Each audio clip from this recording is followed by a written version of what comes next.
gonna say I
You are live.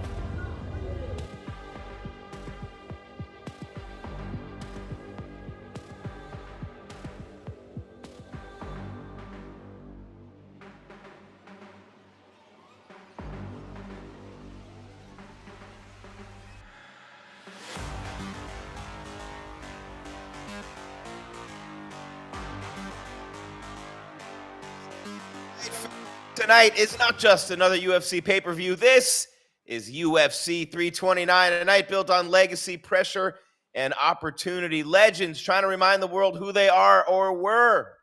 Contenders fighting for title shots. Rising stars looking for their breakthroughs. And King Green getting his ass beat right now by Terrence McKinney. What is up? Jim Greasehaber, call me Grease. Welcome to MMA Weekly. UFC 329 live. McKinney shooting for a takedown. Takes King Green down. King Green's face already bloodied and battered, not even halfway through round number one. But 13 years after Conor McGregor defeated a young Max Blessed Holloway, 13 years later, they meet again, and this time as two of the biggest stars in MMA history with everything on the line. But this card's so much bigger than the main event. We got Paddy the Baddy coming back, and that Justin Gaethje loss looks a lot better now, right? Paddy the Baddy against Benoit Saint-Denis, BSD, as Bobby Green, King Green, continues to get smoked by McKinney, who's got him completely on his belly, riding his back up against the cage, pounding away, not even at the 2-minute mark. Can't believe they have not stopped the fight yet. International Fight Week, main card begins with a banger, a one-sided banger, but a banger from Terrence McKinney nonetheless, man. Didn't even get a chance to get into too much about these two fighters, man. But we got Corey Sandhagen against Mario Bautista. I've known Mario a long time. Sandhagen, the veteran at bantamweight, a potential jump for Bautista, and Sandhagen trying to hold on to the top of the sport and the division in this cruel world of MMA. Brandon Royval, almost guaranteed to deliver another war. And, of course, King Green and Terrence McKinney. McKinney is destroying King Green right now. I am Jim Greasehaber. Call me Grease. You know this. We've been doing this a long time here on MMA Weekly. Man, this is fun, right? I mean, King Green McKinney just crushing him on the feet to start this main card. Absolutely insane. Just beating his ass. I mean, you know McKinney's story. He's a standout wrestler. He's not a big jiu-jitsu guy, but he's a wrestler first and foremost. But he does have 9 knockouts. And so he's got he's working for the rear naked choke on King Green right now. He's trying to get that body lock, the triangle locked in, but not quite all the way. Can't get the arms locked or the leg locked right now, but still working for it. Under 40 seconds left in the round. And this fight with King Green, wow, what an incredible opportunity for both guys. But they both get up. Look at this. They're going to throw some heat toward the end of the round. Under 30 seconds left. Oh, a big left uppercut from McKinney. Staggers King Green, who's coming in throwing guns a-blazing. 17, 16, 15 seconds left. A lot of kicks being thrown by King Green, who seems to be fine. He's got his wits about him. His eyes are a little bloody. His face is chopped up. Big body shot from Green. Drops McKinney. He's on one knee. 5 seconds. Will he survive? 3, 2, 1, and he stopped it. Did the ref stop it with 1 second left? He might have stopped it with 1 second left. This would be absurd. a fight that King Green should have had stopped about 5 times if he comes back and stops it himself. Did McKinney make it to the end of the round before the referee threw up the stop sign? This is a big time question right now. When this fight's not over, we don't know yet. Oh, what a comeback from King Green. I don't know if McKinney made it to round 2 or not. No. Let's see. Green won. Are we sure?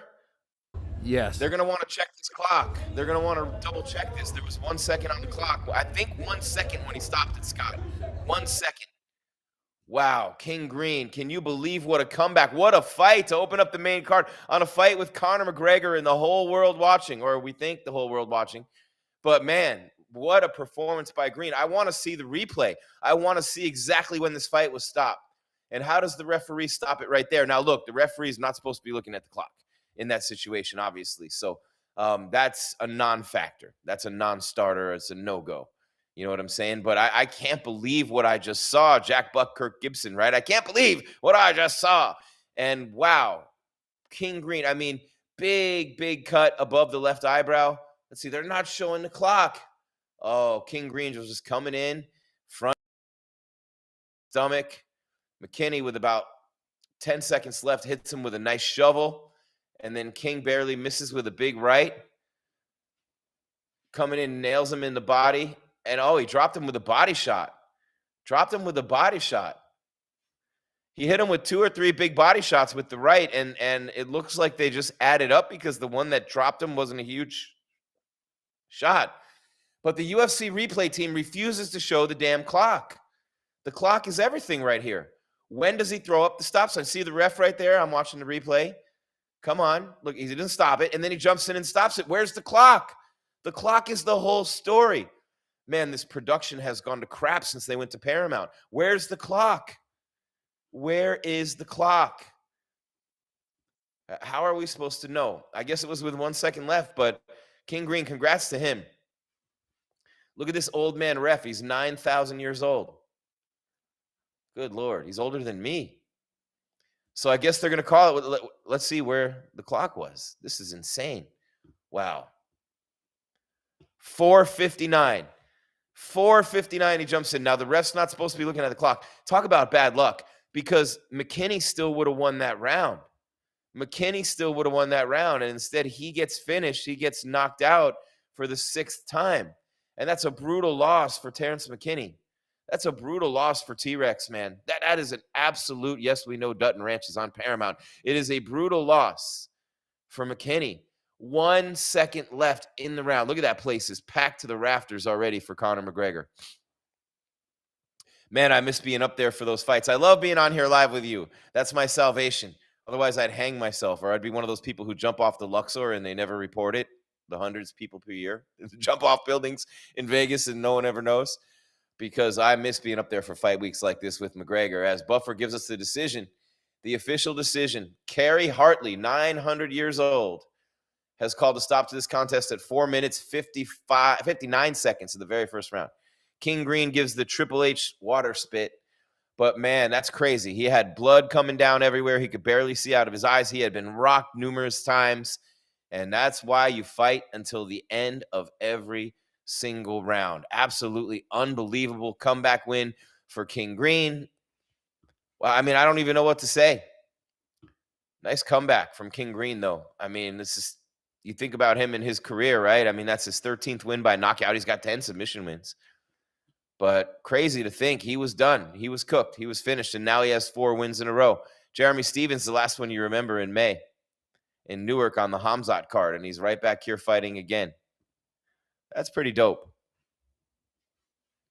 That cut above his left eye is nasty, man. It's like this long and it's straight up and down. So he's got 16 wins in the lightweight division. That's 9 fewer than Jim Miller, but only 2 fewer than Oliveira, Cerrone, and Dariush. Dubronx, Cowboy Cerrone, and Beneil Dariush. And he's tied now with Gleason Tebow. Shout out to Gleason Tebow. Man, and shout out to all the Hall of Famers this week. Shout out to everybody at International Fight Week. Shout out to everyone enjoying a Conor McGregor fight week we might not have ever seen again, and we're glad we have it here on MMA Weekly. And we know that you're going to smash that like, hit that subscribe. We appreciate all the super chats, and it's going to be a big night for us here on MMA Weekly. So we're very happy to share that with you as King Green picks up win number 36. He's 36-17, man. 36-17, King Green. Think about that, right? He's 39 years old. He's 36-17 now, with 13 wins by knockout and 10 by submission. 4 wins in a row after a 2-fight losing streak to come off of a 3 out of 4 streak. So he's won 6 of his last 9, 7 out of his last 10 now. And this is a guy who literally, when you think about it, poor Michael Chandler, man, his magic lamp ran out. Congratulations, Joanna Jacek, one of my favorites of all time. Love her. Oh, man, love her. I mean, he fought Poirier when Poirier was a kid. This is 2016. He fought Barboza way back then. Josh Thompson, that's how old he is. Oh, there's Gaethje in the house with his brother. Gaethje's the man. The crowd loves him there in Vegas, and they should. Oh, my Lord in heaven. Wow, what a start to the main card. I didn't think King Green would come back and win that fight. I really didn't, but when you think all the way back, he made his UFC debut. Remember, he was a Strikeforce guy. Holy cow, that's a long time ago. King of the Cage and Strikeforce. Oh, he fought James Terry in Strikeforce. Yeah, and Matt Ricehouse. But that's right. Pat Healy, James Krause. I wonder if Krause, well, never mind. James Krause. Josh Thompson, Barboza, Poirier. Man, what a career for King Green. 4 in a row. Lance Gibson Jr., Daniel Zellhuber, Jeremy Stevens. Now, 2 of those 4 have come by TKO as he gets T-Rex Terrence McKinney here tonight on UFC 329. Jim Greasehaber, call me Grease. MMA Weekly's live coverage of Conor McGregor's return and UFC's 329. You got Brandon Royval and you got Loner Kavanaugh coming up. Corey Sandhagen, Mario Bautista, Benoit Saint-Denis, Paddy Pimblett, and Conor McGregor against Max Holloway. What are we thinking about return of the Mac tonight before we get another fight going here? Conor McGregor's first fight in a long time. Think about, man, how long it's been since we've seen Conor McGregor in the UFC's octagon. Literally insane when you think about how long it's been. Just one of those deals where it's almost hard to believe.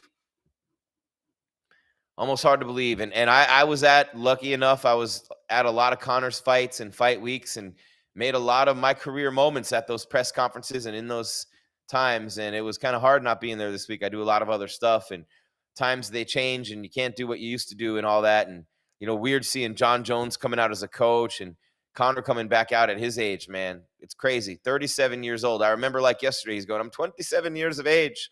And now he's 37 years of age, right? And he's coming off the back-to-back losses to Poirier and 3 out of 4 when you count Khabib. And this is crazy, right? Conor McGregor's only had 4 UFC fights since October of 2018. Khabib, right? And since November of 2016, Eddie Alvarez at Madison Square Garden, when the double champ does what he wants, he's literally had 4 fights since that night, and that was in 2016. So Khabib in 2018, I was there for that one, got obviously choked out with the neck crank.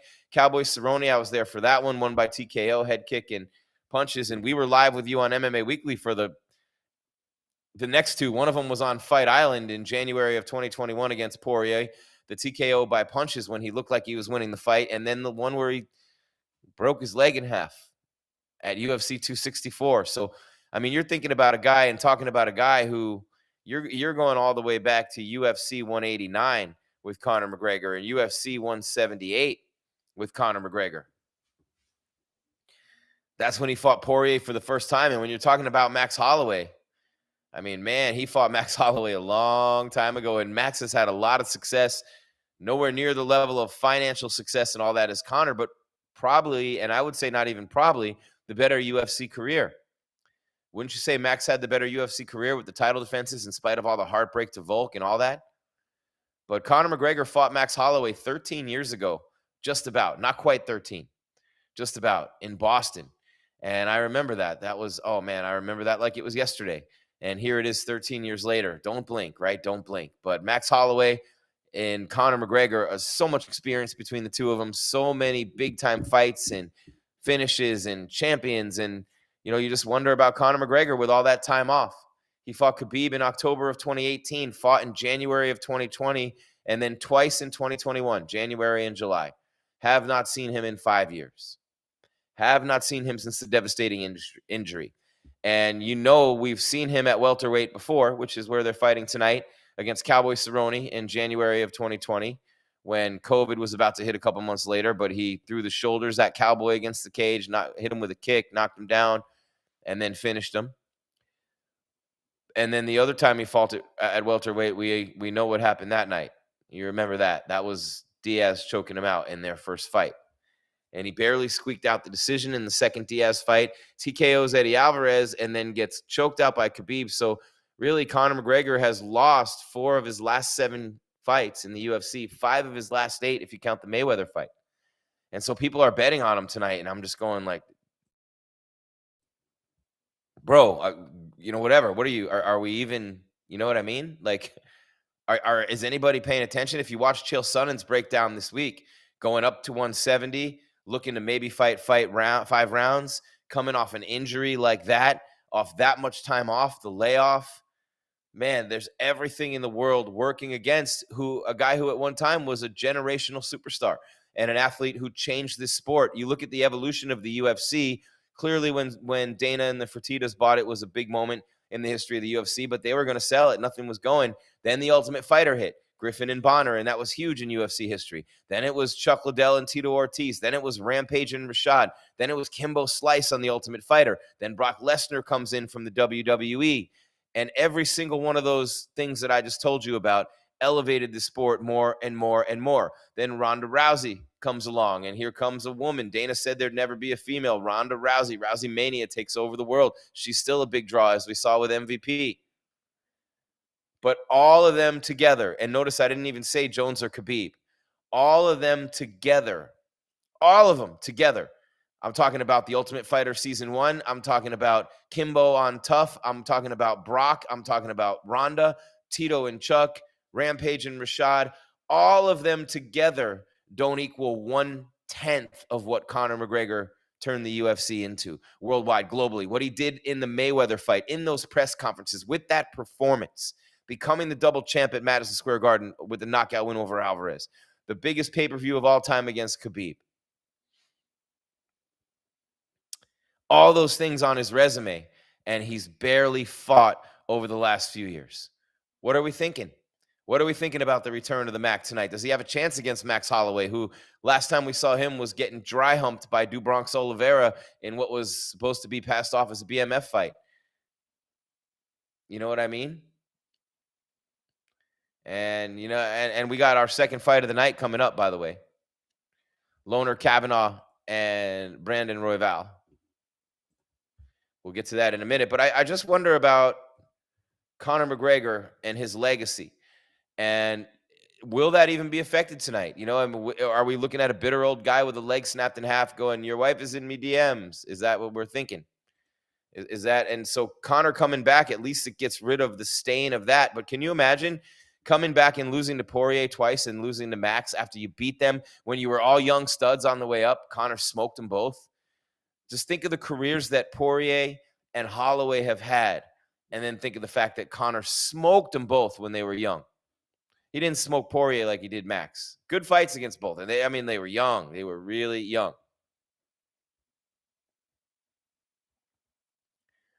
Lon Kavanaugh and Brandon Royval. Royval, I like Royval a lot. I've always liked Royval a lot. He's had some big fights. Alexander Hernandez is Royval's training partner. And Royval now all the way down at number 4 at flyweight. Of course, Joshua Van is the champion. Pantoja, can't wait for that. Manel Kopp, Tatsuro Taira. Man, that division's loaded right now with Royval and Kavanaugh. Kavanaugh's at 5, Royval's at 4. So we get a top 5 matchup to kick off not to kick off the main card. We just saw King Green with a beautiful comeback win over Terrence T-Rex McKinney. How about Robert Whittaker getting that nice TKO tonight in the preliminary card main event? Robert Whittaker's had a tough run. And you know how it gets in this sport, right? This is a guy who was at the top of the game, man. I remember going to see him headline International Fight Week against Yoel Romero. And we're talking way, way back in 2017. Way back, man. Those Romero fights were huge. And, you know, he lost to Izzy. Then he beat all the guys like Till, Cannonier, Gastelum, still beating the top guys. And then he had lost 4 of 7 and 2 in a row. And a nice win for the Reaper tonight, Robert Whittaker. How about Gable Stevenson in his UFC debut? Beats Ellison by KO in 2 minutes, 31 seconds, coached by John Jones. The champion wrestler, the NCAA champion, Gable Stevenson. Yanez beat Cody Garbrandt. Speaking of the sport getting rough on former champs, Whittaker and Garbrandt have been through their share, haven't they? Max has too, and in a way, so has Conor. The cruel game of mixed martial arts. Luke Riley with a win by TKO as well. In fact, those prelims on Paramount Plus and CBS, man, every single one of them was a KO or a TKO. They were fire. Go back and watch them if you haven't seen them. And you had Wang Kong defeat Tracy Cortez by unanimous decision tonight. Everybody Wang Kong tonight. You know what I'm saying? And Tracy, I've known her forever, man. What a great story. What a great girl, but not going her way lately. But it's been a nice card. Royval and Kavanaugh coming up. And, you know, in the Paramount era, we're like literally hours between fights. That's the biggest difference I notice in the production is the time between fights has increased exponentially, man. If I'm back there waiting to do my walkout compared to what it used to be, oh, man, it's a little rough. But Royval and Kavanaugh make it worth it. And how about Sandhagen and Bautista? I mean, think about that, too. Sandhagen and Bautista, that's a 4 and 5. So you got 4 and 5 at flyweight, 4 and 5 at bantamweight, right after that main card opener between Gring and McKinney. And you know what you're going to get from King Green over and over again. You always have, right? You always have. And a beautiful comeback win over T-Rex tonight. In a division that was completely shaken up by the highlight Justin Gaethje with that bloodbath beating of Ilia Topuria, who at the time was number 2 in the world pound for pound. Not anymore. But, man, after that beating,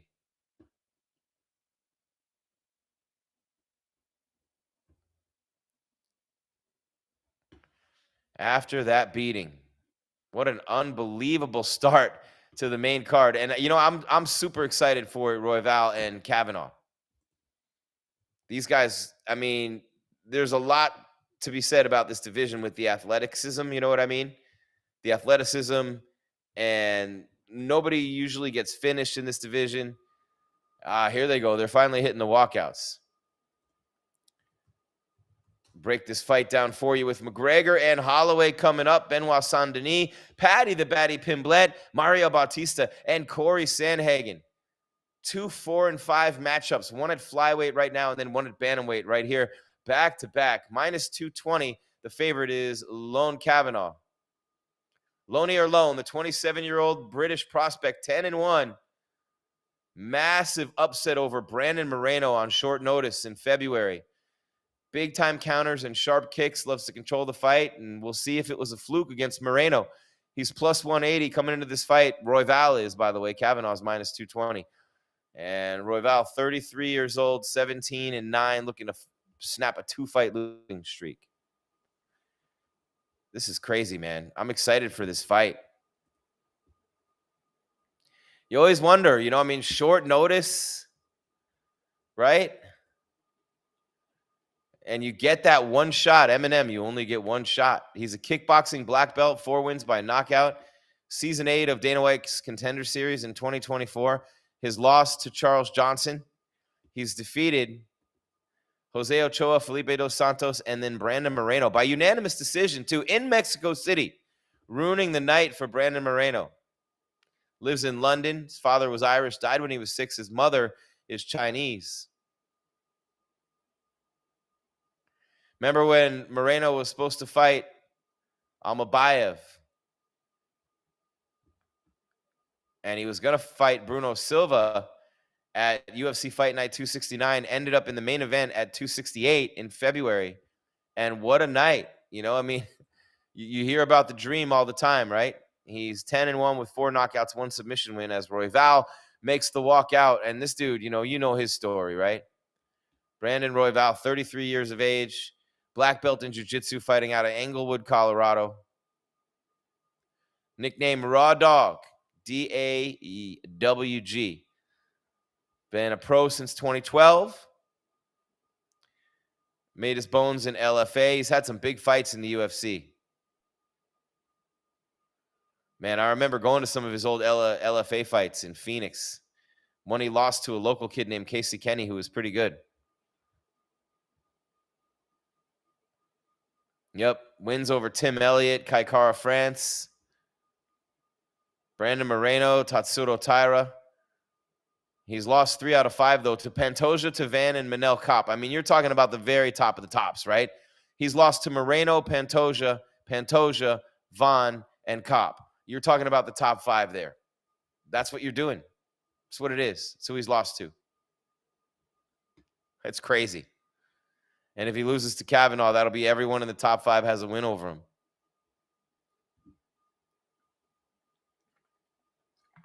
One thing to watch with Brandon Royval, he's got the most, and he's tied, the most underdog victories in UFC flyweight history. Coming to the fight as an underdog, 5 wins. 5 wins as the dog. 5 wins as the dog, which, of course, makes sense because his nickname is Raw Dog. Just 3 fights away from Conor McGregor and Max Holloway. Jim Greasehaber, call me Grease. MMA Weekly live coverage, UFC 329. Smash that like, hit that sub. We love the super chats. Thank you so much. If you super chat us, we'll throw your comment up on the screen and read it. So anybody who wants to super chat us, we'll do that anytime throughout the night. Tonight, the numbers are going to be absurdly huge for this fight, and they're just going to keep on going. So the chat will be moving at the speed of sound all night long. As Lone Kavanaugh and Brandon Royval set to throw down. 33 years of age, Royval 27, Kavanaugh. 3-inch height advantage for Royval, 5'9" and 5'6", a 1-inch reach advantage, 68 to 67. Kavanaugh weighed in a pound heavier at 126. Plus 180 for Royval, minus 220 for Kavanaugh. What say you in the chat? Who's going to win this fight and how? And by what? Look at Buffer's jacket with the purple flowers on it. Come on, Bruce. Killing me, dog.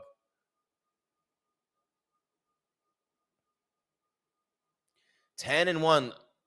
Lone Kavanaugh. His lone moment against Brandon Moreno gets him to this next moment. Will it go down in history as a lone moment, or will he add more moments to that moment? Just looking at him, he doesn't seem to shrink from the moment. I mean, imagine you get the call, you're going to replace Brandon Moreno in the main event, or you're going to face him. If you're going to face Brandon Moreno, arguably, well, maybe the 3rd most decorated flyweight in UFC history behind Cejudo and Mighty Mouse. Mighty Mouse and Cejudo, I should say. Shout out to Mighty Mouse, Demetrius Johnson going into the Hall of Fame. Love him. Love him. Love Joanna. Love Chris Weidman. Love all of them. I have great relationships with all 3 of them. I love them. I'm so happy for all of them. Haven't had a chance to post pictures this week. Been busy. Man, it's a long time between fights. It's like a Snickers commercial. Not going anywhere for a while. Snickers really satisfies. Who do you have, Royval or Kavanaugh? This is going to be a lot of fun. Factory X Muay Thai Brandon Royval. Numbers 5 ranked Kavanaugh.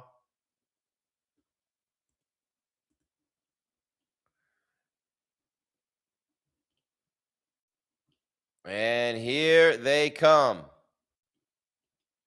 Royval's last fight against Manel Kopp, lost in round 1, knockout with the right hook. He's 2-3 in his last 5, 4 knockouts, 9 submissions. Man, Royval against Joshua Van a couple of fights ago was really good, though, man. And Lonnie Kavanaugh, 4 knockouts, 1 submission, 4-1 in his last 5. Big win over Brandon Moreno by unanimous decision last time out. 27 years old, just hitting his prime, 6 years younger.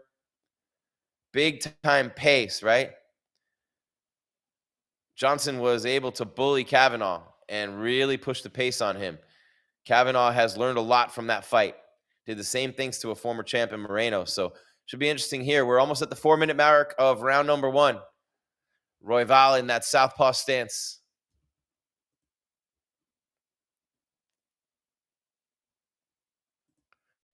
Nice left hand, it looked like there from Kavanaugh.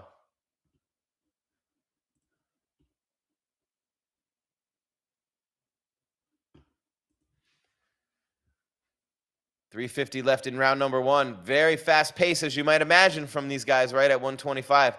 circling the octagon, moving around. The cardio, not an issue for them whatsoever.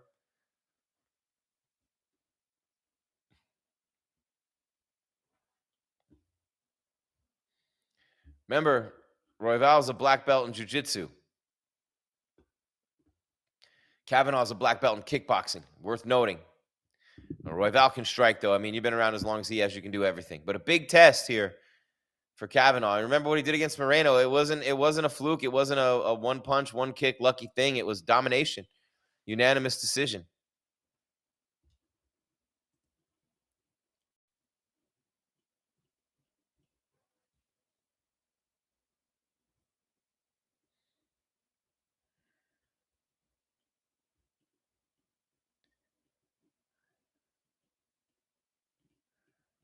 Clenching up in the middle of the octagon. There's just a furious pace between these two guys right now.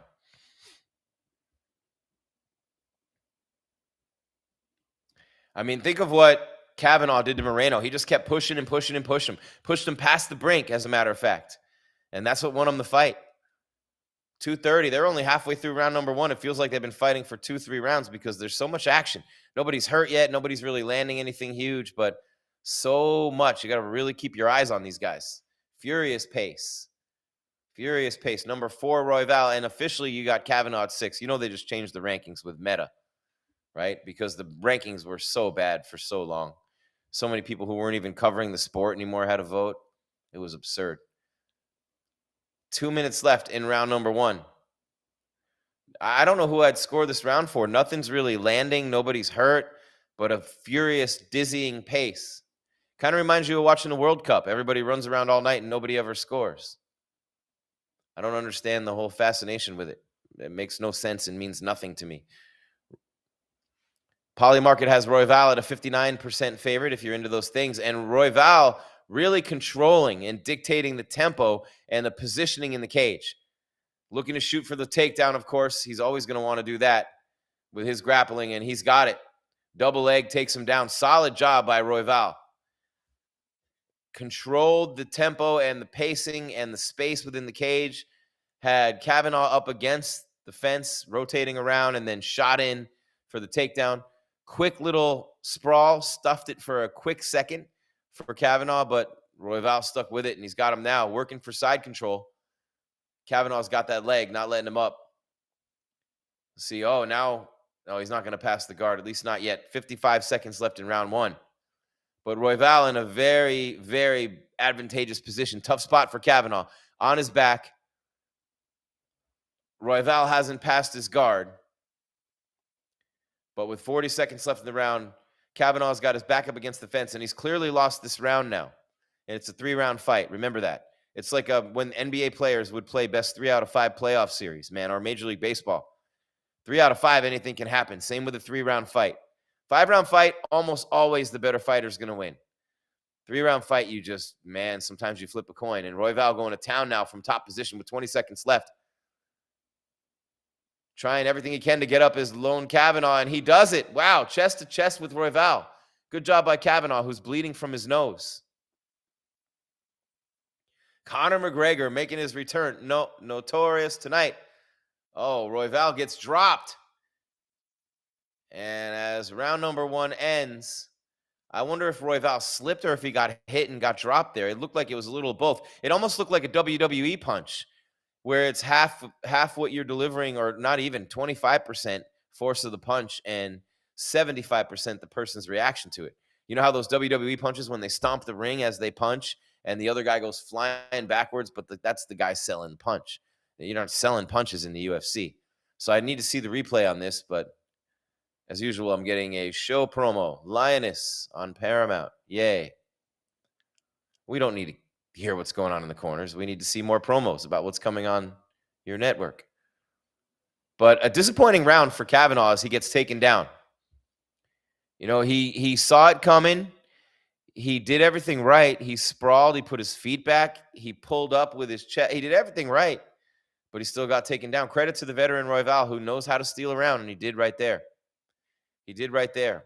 And the underdog is ahead in this fight. The Raw Dog, that's his nickname, but he's the underdog. Remember, he's got 5 underdog wins. I told you before the fight. Don't blame me if you didn't take my advice. Royval, though, a long way to go, and certainly no damage done, really, to Kavanaugh.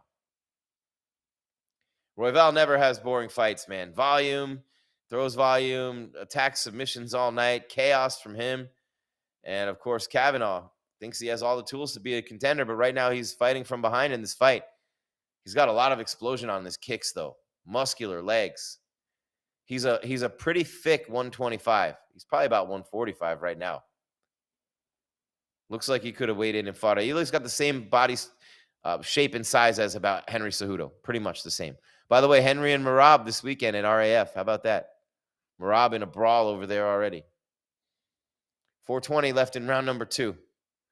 Royval looking to land the jab from distance in that southpaw stance, but 37 head strikes for Royval to 7 for Kavanaugh, who can't close the distance. And it's really giving him a lot of trouble, the style of Royval.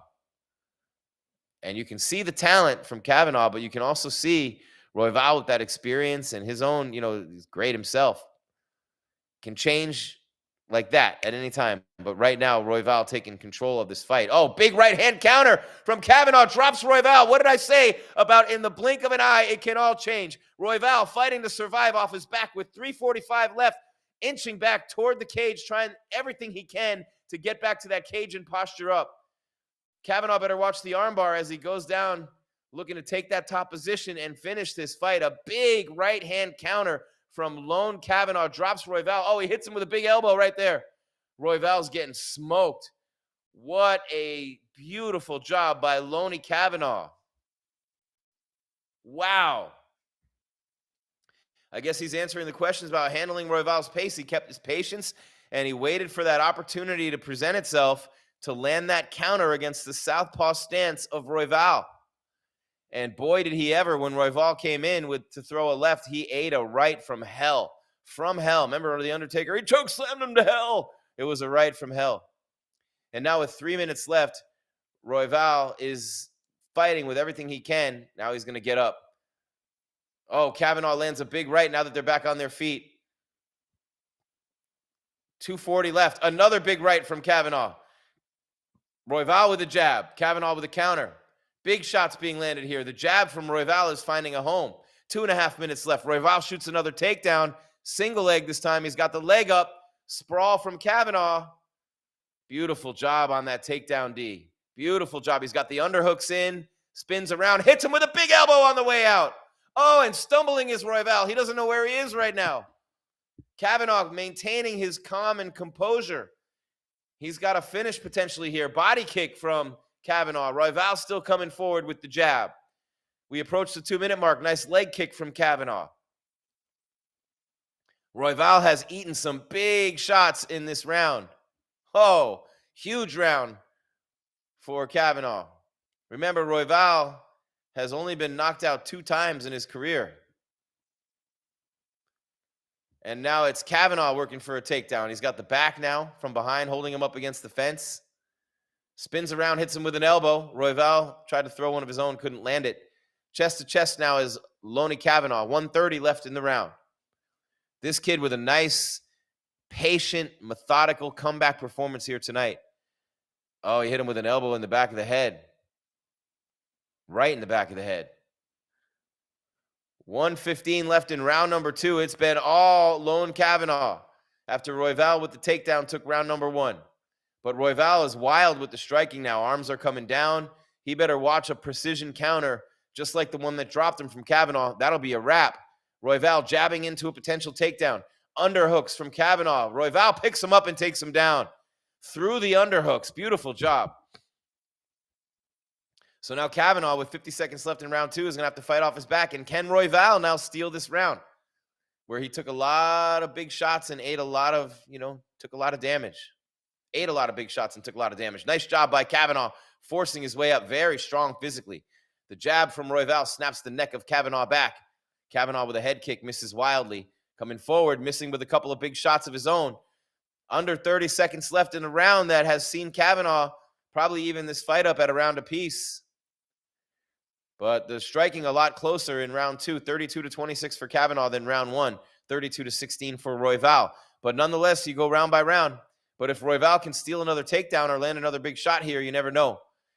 They come unclenched. Oh, flying knee from Kavanaugh. Beautiful job there. And a nice head kick coming off the fence for Kavanaugh, who's bleeding still from the nose. As we come to the end of round number 2, has to be a Kavanaugh round. So we're at 1-1. What did I say? Anything can happen in round number 3, right? Minus 220 coming in for Kavanaugh after the win over Moreno. Plus 180 for Royval. And man, I really enjoy these fights. I hope you're having as much fun as I am.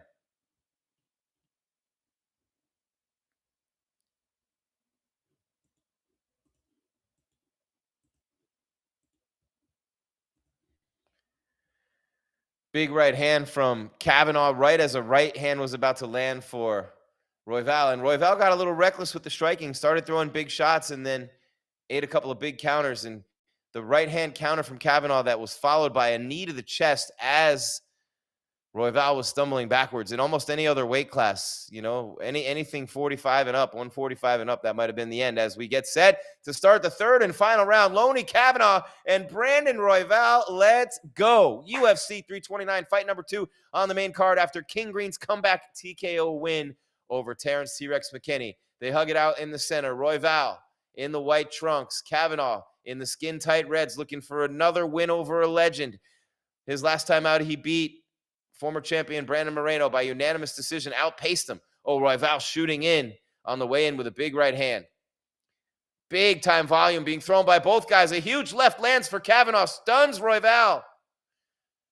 They're both throwing a ton. Royval smiling. He loves being in these firefights. You know this. Wow. And I'm talking, these are big shots for a 25er that Kavanaugh's hitting Royval with. Royval shoots in, stuffed on the takedown, but goes chest to chest and pushes him down. I don't know how Kavanaugh gave up that takedown. He had stuffed it, and then as Royval was going down to his knees, he was able to just push him over. Interesting. Kind of a buzzkill. 4 minutes left, just about round 3, and they're on the ground again. But Kavanaugh is in a tough spot because, well, Royval hasn't passed the guard, but he's going to look to throw elbows here, and he's got 4 minutes to do it. Whatever he wants to do, he's got 4 minutes to do it. You can't take many of those elbows, though. I know that. You know that you can't do that. And look, a guy who lost his father at 6 years old, you're not going to out-tough that guy. You're not going to out-tough that guy. And shout out to Loney Kavanaugh for doing what he's done in his life and his career through all that. Big time.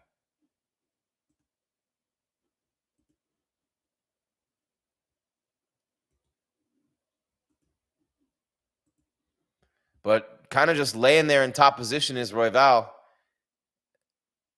He's got one leg free to try to get, past the guard. He's working a Darce. He's doing all sorts of things. He's also taking some body shots. But we're approaching the 3-minute mark. And remember, Royval with the jiu-jitsu. I mean, he's a black belt under Mario Correa. Busy. What up, Busy? Shout out. He's also bleeding all over the chest of Kavanaugh. Kavanaugh's bleeding too. But now think about it. When you can't breathe, when you're bleeding, when you're sweating, it's round 3. And then this dude's like right on top of you with his shoulder dug into your nose and he's rubbing his face on you and throwing punches and elbows. And now you're giving up your back to a black belt. And that's exactly what he was waiting for. He's got the body triangle on him. He's working for the rear naked choke. And Kavanaugh just trying to survive. But think about this. There's nothing to survive for. If he rides it out here, speaking of Royval, he's just going to win the fight this way. The only path to victory for Kavanaugh is to escape, and he is literally on his side right now with Royval on his back. He's got the body triangle locked in. There's blood all over both of them, and it doesn't look to me like Kavanaugh's getting up. And this will be a tremendous come-from-behind win by Royval. Maybe not come from behind because round 2 might have tied it. Oh, now he's got the choke in. Oh, he's got it in. This is a wrap. Docs say it's a wrap. It's a wrap. Oh, how did Kavanaugh get out of that? He got out of the python.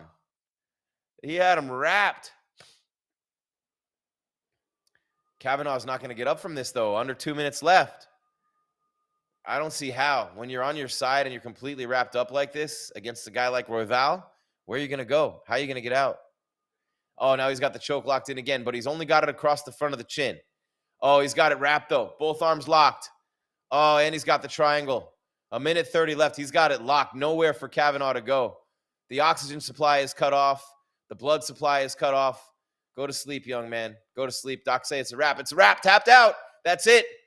Kavanaugh could not handle anymore with the blood coming out of his nose, couldn't breathe through his mouth, the blood rushing to that head or from it.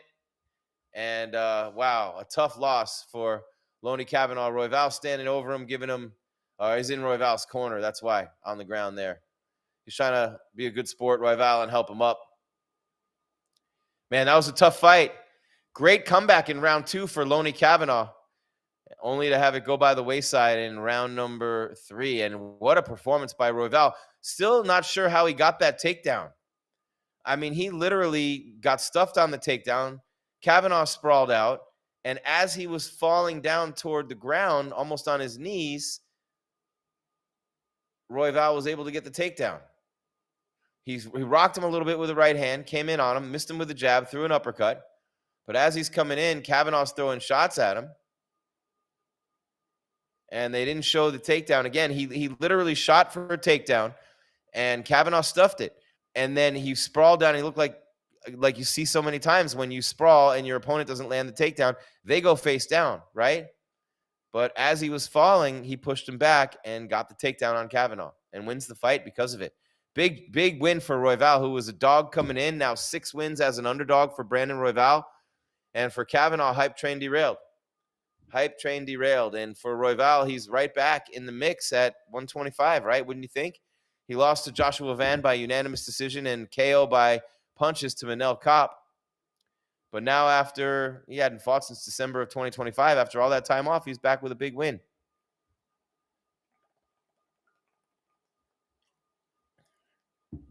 Kind of crazy when you think about it, right? Look at that number. Just keeps on going up. We love you guys. Thank you for being here, by the way. MMA Weekly's live coverage of UFC 329. Jim Greasehaber, call me Grease, and we are here all night long through the end. Conor McGregor and the Blessed Express, baby, Max Holloway. But what a win for Royval. I mean, he's been around forever. He's the OG in that division now at flyweight. I mean, you also have Pantoja and Moreno. I mean, we got to enjoy these guys while we can, right? But how great is that division with Moreno now down at number 9, Albazi, Horiguchi, Almabayev, Kavanaugh at 5. And they had him at 6, so he's going to drop a little lower than that.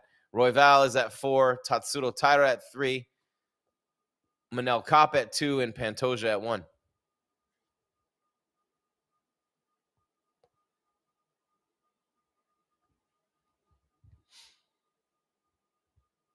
We're about to get the official decision. That's the second fight of the night. King Green with a comeback TKO win over Terrence McKinney. And now only the second submission of the night. The first one was in the very first fight on the entire card. Costa over Durden at flyweight. And here we're back at flyweight. And we get Brandon Royval, rear naked choke, round 3, 3 minutes, 40 seconds.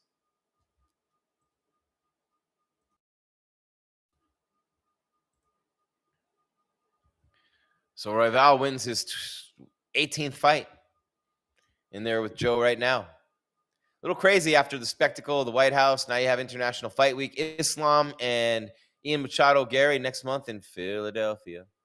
Yeah, 340, round number 3 for Royval. He's a happy dude.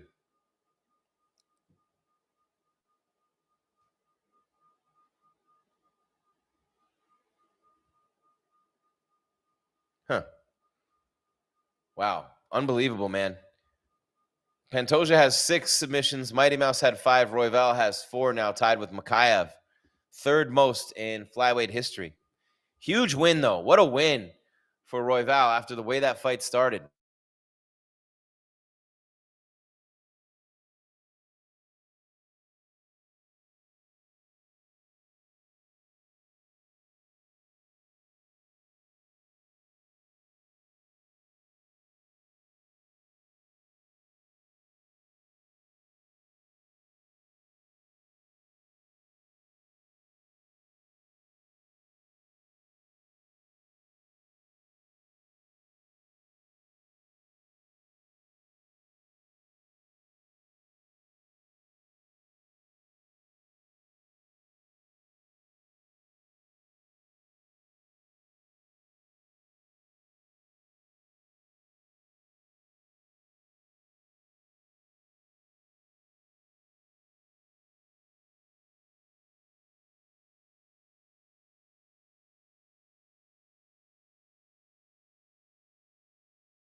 All right, there we are.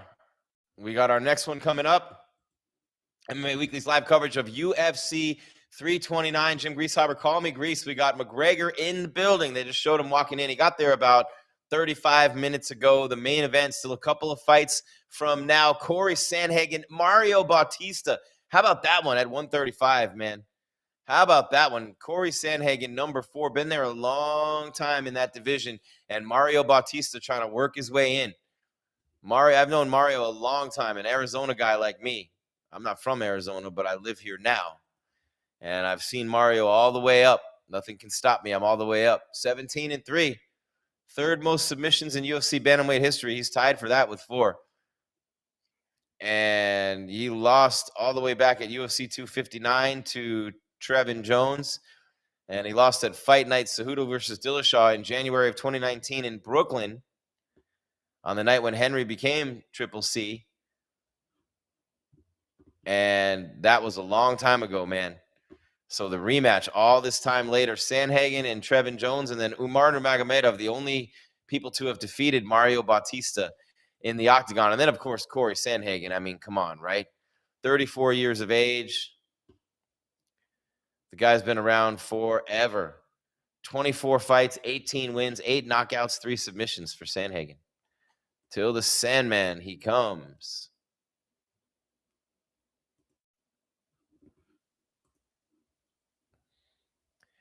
Conor McGregor's in the building. Max Holloway's in the building. UFC 329. And you talk about all the time that Conor hasn't been around, you know, a long time. And you wonder how that's going to play out. I mean, he hasn't won a UFC fight since Cowboy Cerrone in January of 2020. That was the day after my 48th birthday. I don't even want to tell you, well, you add it up now. But, man, I mean, the Diaz fight's so long ago, Eddie Alvarez. Conor never really – I mean, look, the run that he made to get there was really impressive. The young Max, the young Poirier, Mendez, Aldo – the comeback win over Diaz after the loss, I'll give him that. The Alvarez win was huge, but after that, man, the Cowboy Cerrone win, what was that really? The Khabib fight got choked out. Dustin Poirier both times beat him, and we had thought at the time those fights had no relevance in the title picture, and Conor's had no relevance in the title picture in a long time in the UFC. It's been a long time. Who do you think's going to win tonight? And by the way, we never did the roll call. Where are you watching us from tonight on MMA Weekly? And if you want your comment put on the screen, you throw us a super chat. We'll take care of that for you right here on YouTube with MMA Weekly. We've been here since the pandemic. #1 in the sport. The numbers are going through the roof. Smash that like, hit that subscribe, that bell too, so you know when we're coming your way with more shows like this. We got a Max in there. Max is going to win. Scott says he's from Japan. So, we got a Canada in there. Who are you? Where are you from? Who do you think's going to win the main event? How is that going to happen? And in which round? Cowboy versus McGregor was on my 21st birthday. Oh, Tyler, that was a fun night. Let's go, Max from Florida. Nina Kane. Nina Kane, I'm a Miami Hurricane. We got Alberta, Canada. We got Brazil. We got Tulsa in the house. Conor all the way. Damn, Unc, you was 48 in 2020. Yeah, I was, man. Yep. Damn, Unc. That's me now. Norway, Guam, Singapore. Conor, Max, Conor. Very South Louisiana. Like the beach. North Sentinel Island, Netherlands. Flat Earth. The Earth is flat. Okay. England. There you go. Let's go, Max, says Mayhem.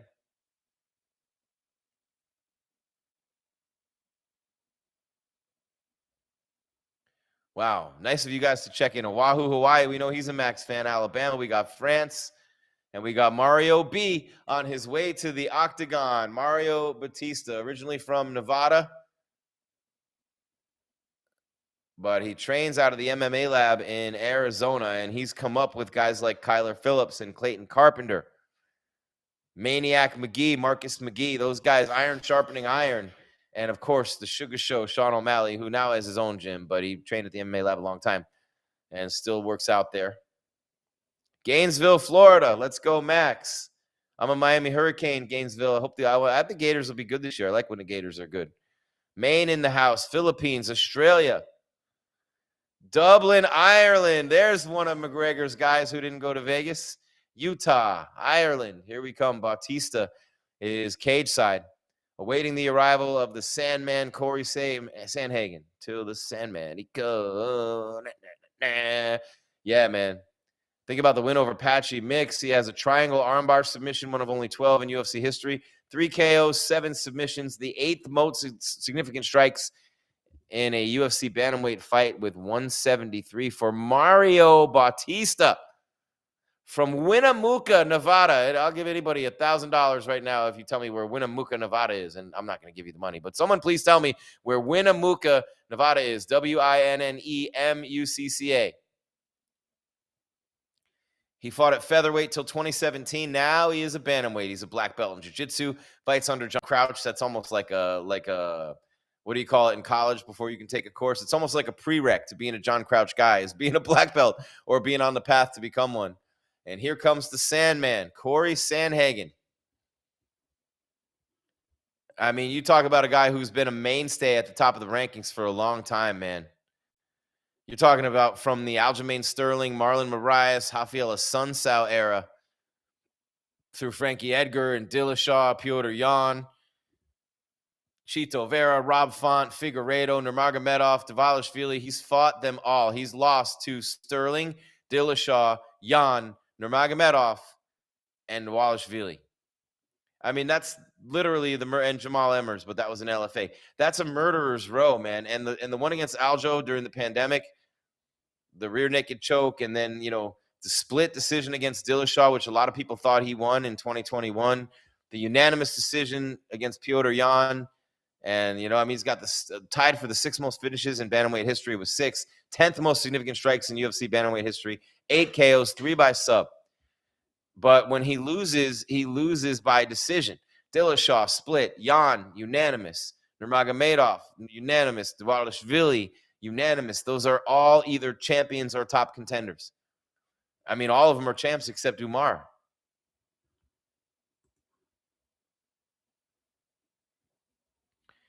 Jan is, of course, the champion. Merab is number 1 ranked in getting in fights at RAF events.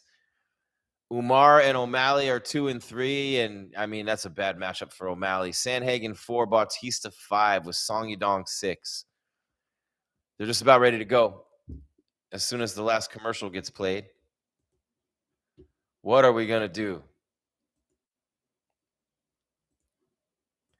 Sandhagen's style is, I mean, he can do it all. He's a Swiss Army knife in there, man. Who do you guys have in this fight?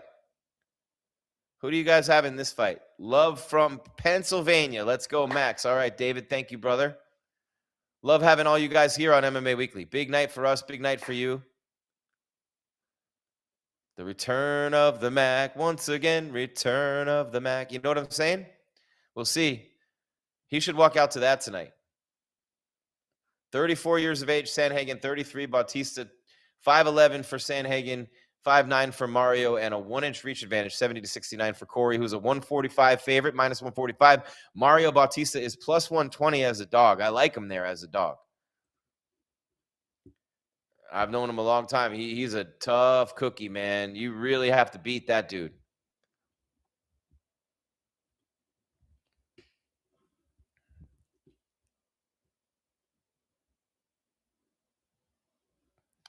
I mean, think about the TKO, man, for Corey Sandhagen.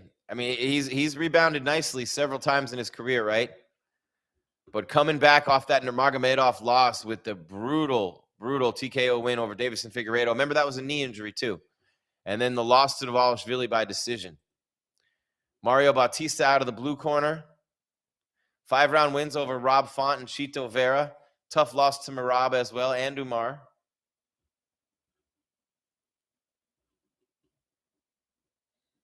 For Sandhagen. Sandhagen's got great footwork. You know what I mean? Range control. He switches stance. He's all over the place. He can do everything. He's a true mixed martial artist. Diverse, unpredictable as a striker. Bautista's striking defense is a little basic at times. Can be. Easy for me to say, right? Man. Bautista's scrambling is great, but his takedown defense is not, really top level either. The 5-round experience gap in this fight is huge. Sandhagen has that. But, I mean, Bautista really does not want to be in a kickboxing match against Sandhagen. He's going to want to dirty box. He's going to want to get chest to chest. He's going to want to get him in a clinch and throw knees. He's going to want takedowns if he can get them. But Corey's defense, if you're relentless and you're well-rounded, you've been able to exploit it. And here they come. Round number 1. Let's go. Sandhagen and Bautista. The UFC's new rankings are not matched up with the rankings that we normally go with. So Sandhagen 4, Bautista 7.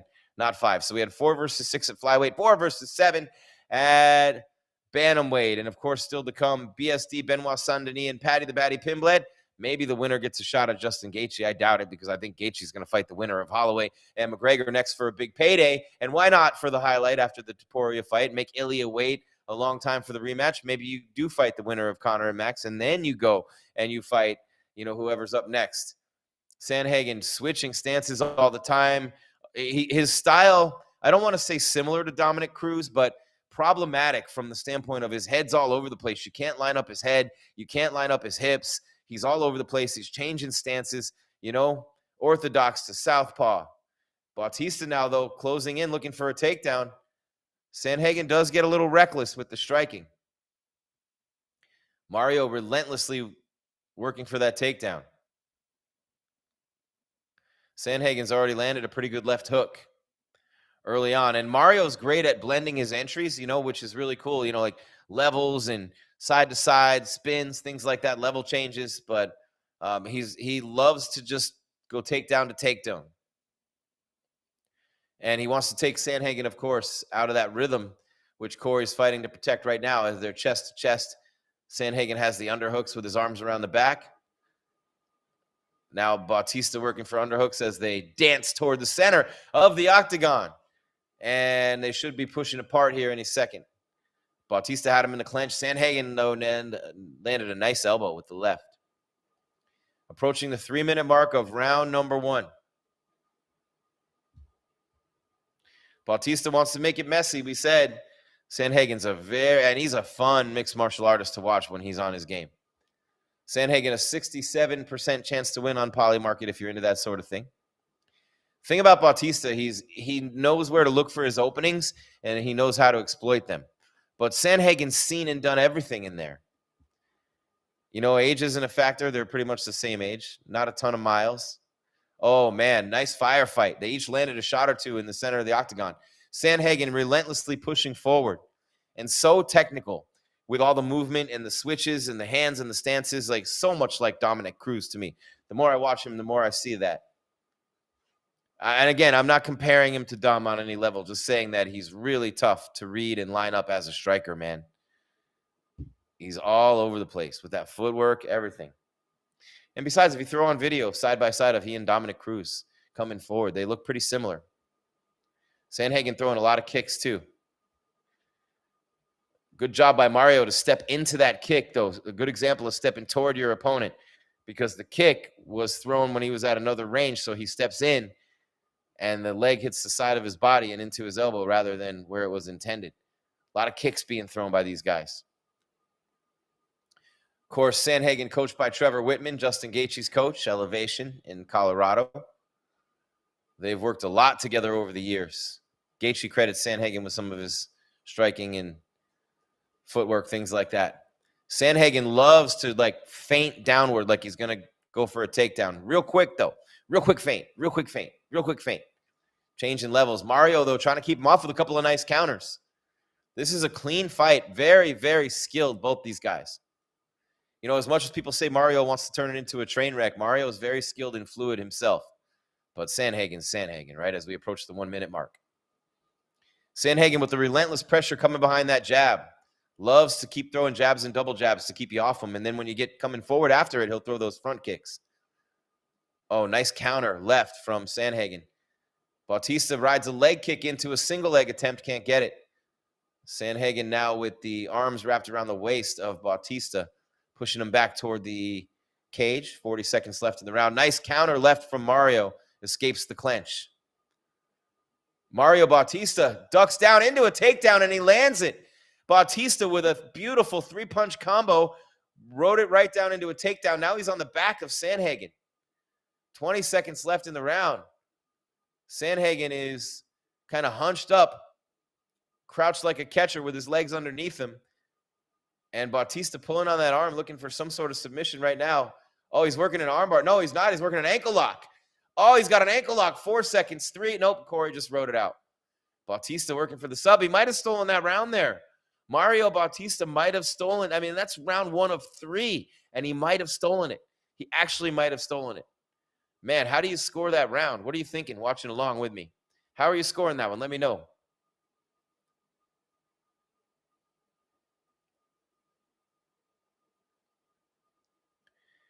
Thank you for being here on MMA Weekly.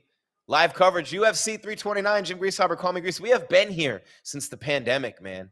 We've been here since the spring of 2020 with these shows on MMA Weekly's YouTube. The numbers have gone crazy. We appreciate you all so much. All the likes, all the subs, all the super chats. If you super chat us and you have something you say, you want me to read it, you think your opinion's the best opinion, prove it. We'll put it up there. I think Mario got the first round. I'm with you, Trungvo. Yeah, all you guys who are saying Mario, I'm with you. I think Mario won a razor-thin 10-9 round. As we get set for round number 2, nothing like the spectacle of the octagon in the middle of T-Mobile Arena. Man, I miss being in Vegas for UFC International Fight Week. I went every year for 10 years as they start round number 2. Man, they have a lot more painted on ads in the octagon now, though. Wow. Bautista got really close with that ankle lock. I mean, really close. Wow. And Sandhagen limping back to his corner, too. I think that left leg of Corey Sandhagen, oh, boy. Oh, yeah. He stretched some ligaments at the very least. Sandhagen's got that left leg it's damaged from that ankle lock attempt. Oh, and now he's kicking it. That could be the beginning of the end for Corey Sandhagen, the Sandman. Mario had that tight grip on that ankle. The sweat wasn't there yet. And now he's attacking that lead leg because, look, all's fair in love and war. John Jones said it. It's like, I'll kick the front of your leg. I'll kick the back of your leg. I'll kick you in the nuts. I'll bite you. I'll eat you. Like, whatever it takes, man. This is a cruel sport. You see your opponent limping, you're going right for that leg. I still remember O'Malley winning the fight off his back against Andre Sukumtath because of that. It's like, nope, you're coming down here, man. I ain't standing up and letting you do that. Under 4 minutes left in round 2. Sandhagen doing a good job, but you can see him very gingerly walking, moving, circling, and planting on that left leg. It is not okay. And he's a dog, D-O-double-G-G-G. So you know he's fighting through it. But he's got almost no snap on that jab anymore. He's having a hard time landing anything with power or loading anything with power off that front leg. I don't know why he's not trying southpaw because he couldn't drive off the back leg, I'm guessing. He's still able to move, but nowhere near as quickly. He's eating big kicks in that leg. If I were Mario, I'd switch southpaw for a second, drill the other side of it. He's definitely targeting and attacking that leg right now, over and over again. You know what I'm saying? It's a brutal game, and eventually you hit it enough times, right? Corey's going to have to find another way to win. I don't know if his striking game is going to do it for him.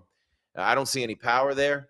He's going to have to land a very precise shot to get this done. Well, yeah, Dean Thomas is saying that right now. The left leg of Sandhagen is compromised. Definitely so. I love Dean. Shout out Dean Thomas. Love him and love his work on the corners. Sandhagen clearly in trouble with that leg. He's trying not to show it. He's moving all the way around. He's moving, trying to tire Bautista out, but he cannot put more than half his weight on that leg. He's very gingerly limping on it. He's flat-footed. Mario's attacked it and targeted it this entire round. And look, Mario's being very patient. That's one thing about Bautista.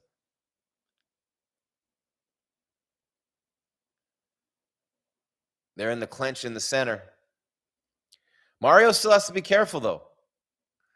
There's the takedown I've been wondering. Corey's so tough, man. You think of the punishment he's taken in his career, the wars he's been in. He's on 1.5 right now in terms of legs, feet, 1.5. Mario rushes in. Now scoops a single leg. He's got that bad left leg of Sandhagen. Looking to pick him up and dump him down. If he can take him down here and hold him there till the end of the round, that would maybe secure the round. Changes levels, dropping down, looking for a single leg. Nope, back up is Bautista. Nice job by Sandhagen with the takedown D. I'll tell you what, for a guy whose leg is compromised, he's fighting a hell of a defensive round here. Can't get much going in the way of offense, but he's not giving Bautista anything. Corey Sandhagen, one of the ultimate OG dogs in the UFC. Oh, nice knee up the middle. Ripped off by Mario Bautista, who's got a cut on the outside of his right eyebrow. Trickling down that right cheek. Oh, finger poked is Bautista.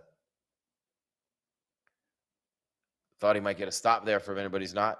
No break. Thought he might get a break. But he's bleeding from the right eye above it. Sandhagen has that left leg that was compromised. He just threw a kick with it. Had nothing on the kick. Bautista trying to rush through. Looking to grab that hurt leg and dump him down with another takedown attempt. But Sandhagen fights it off. Now he spins him around. And Sandhagen outstriking Bautista here in round number 2. Round 1 was even 30-30. 26-20 Sandhagen here in round number 2.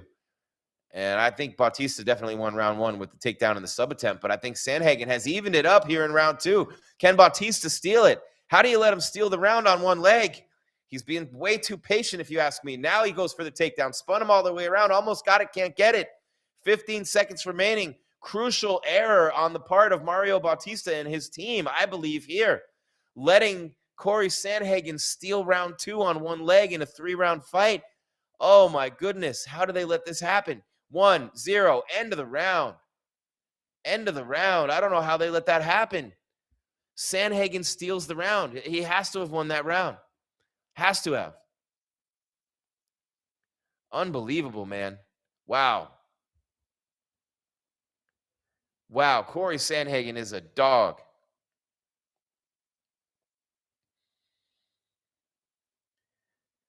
Again, he's been in the wars. He's been in the 5-rounders. He's been in the big fights, right?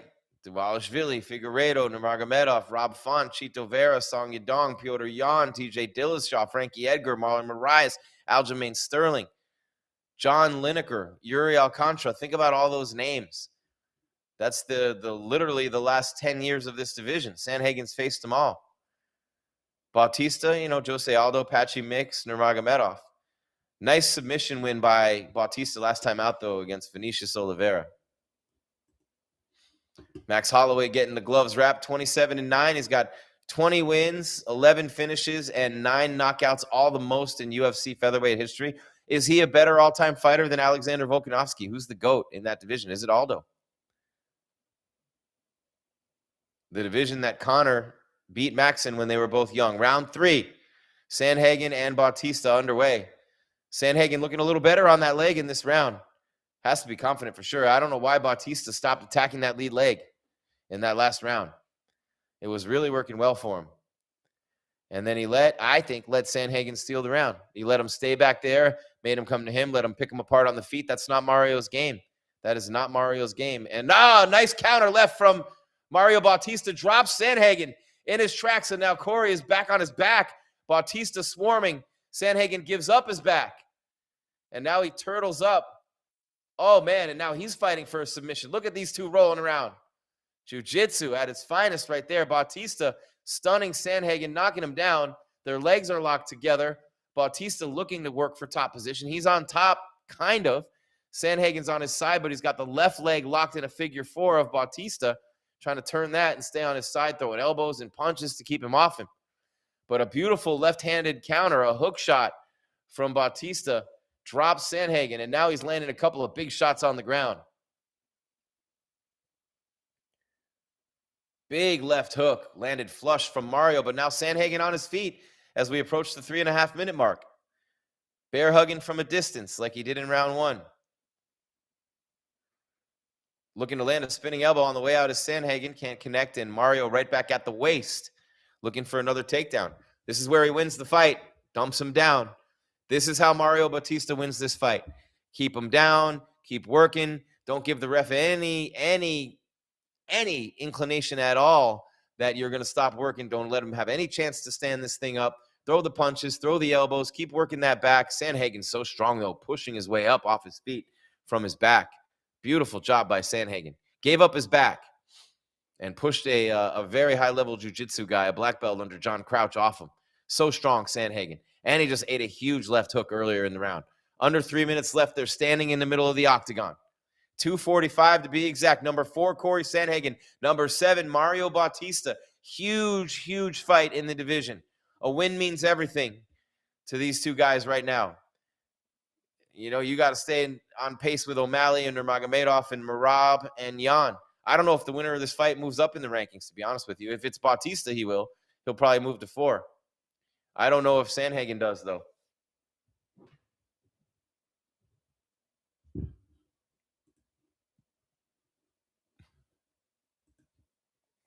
Bautista still has the back, trips him and throws him down. Approaching the 2-minute mark. Long time Sandhagen's been one of the top bantamweights, man. We feel spoiled by him. Incredibly technical, but the relentless determination and never say die will of Mario Bautista, who slings him down again and ragdolls him.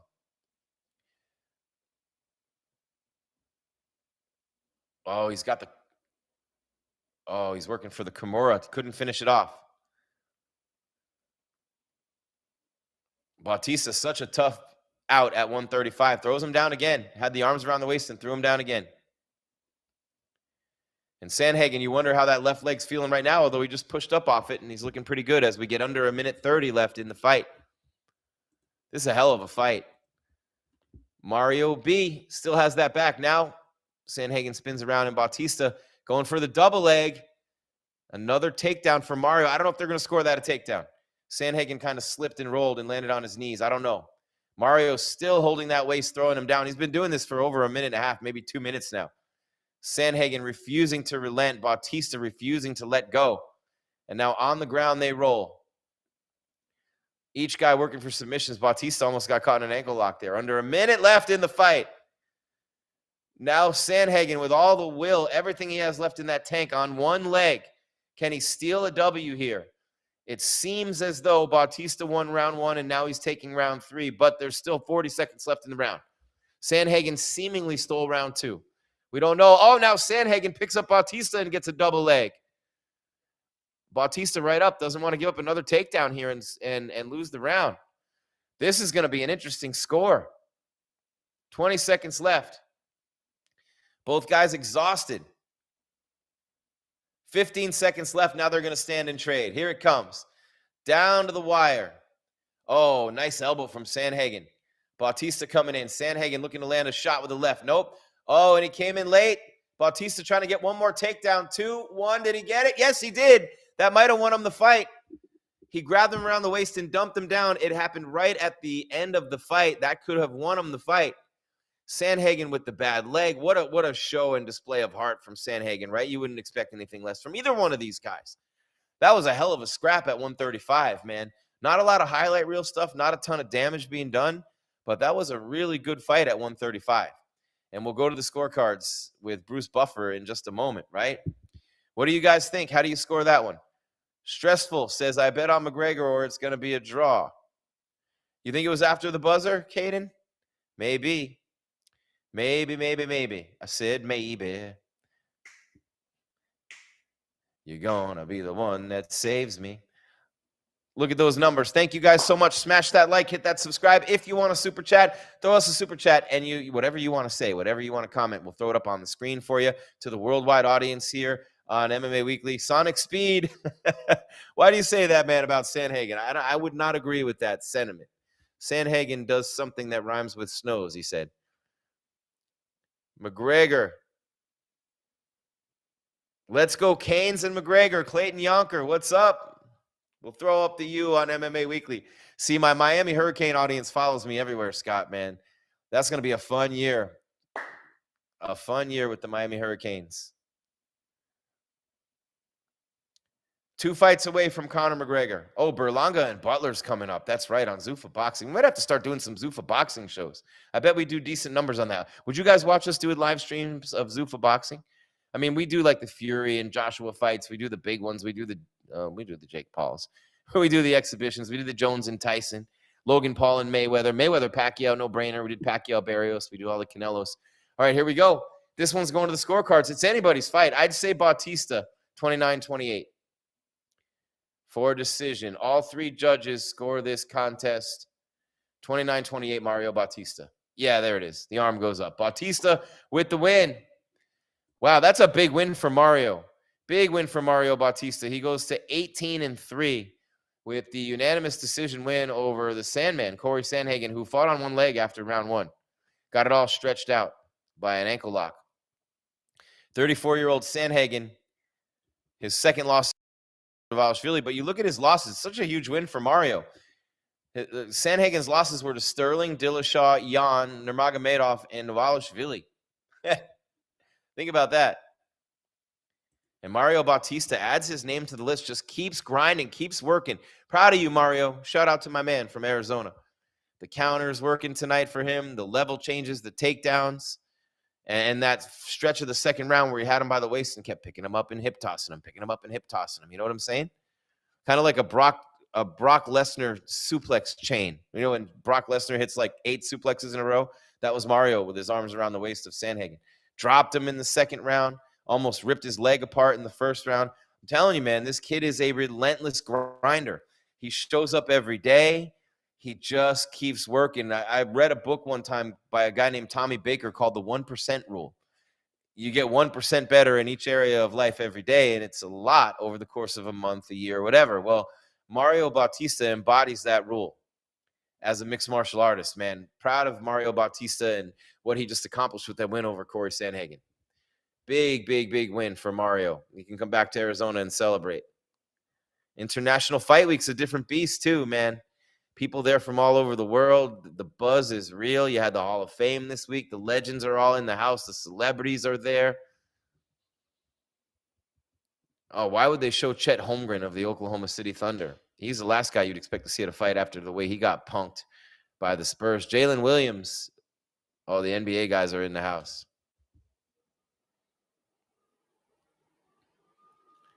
Why is Tucker Carlson at a UFC fight? Sitting next to Vince Vaughn, of all people.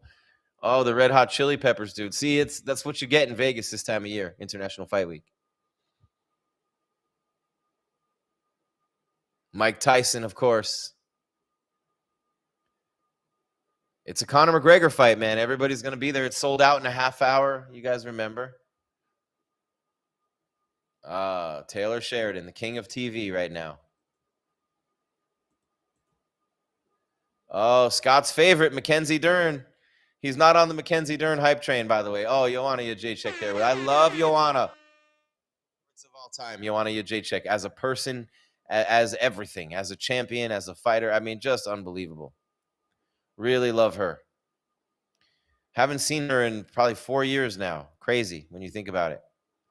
So you got the TKO, King Green over Terrence McKinney, round 1, 459. You have the submission, Royval over Kavanaugh, round 3, 340. And you have Mario Bautista, unanimous decision winner over Corey Sandhagen. That only means one thing. The co-main event is next. Benoit Saint-Denis, at one point in time, looking like he could be a title contender before he ran into a Dustin Poirier punch. And by the way, while I'm on the subject of Dustin Poirier, the Diamond, I just want to say a couple things about Dustin. And you guys know me and the way I am and the way I talk about things in this sport. I've been around a long time, got a lot of credibility. I've known a lot of these guys for a long time. And I will say this about Dustin Poirier. He's a great dude in so many ways. And the fighters will all tell you that. People with the UFC will tell you that. His family would tell you that. People at the gym, American Top Team, where he's trained forever in Florida, would tell you that. I've heard from people in the past that he has a wild side. I've heard from people in the past that you don't want to mess with him. I mean, he's a badass, right? But what happened at the airport was crazy, and I understand that. But I just want to give a shout-out to Dustin because a lot of us at times in our lives have struggled with things like alcohol, and we're humans, right? So we hope that Dustin turns it around. Nobody got hurt, thankfully, that day. Everybody did their job, and so just seeing Benoit Saint-Denis reminded me of what Dustin did to him, and I just wanted to give Dustin Poirier, the Diamond, a shout-out from all of us here, man. We love the Diamond. And, you know, man, Paddy Pimblett is looking to bounce back. I mean, the beating he took against Justin Gaethje in January, it looks a lot better now, right?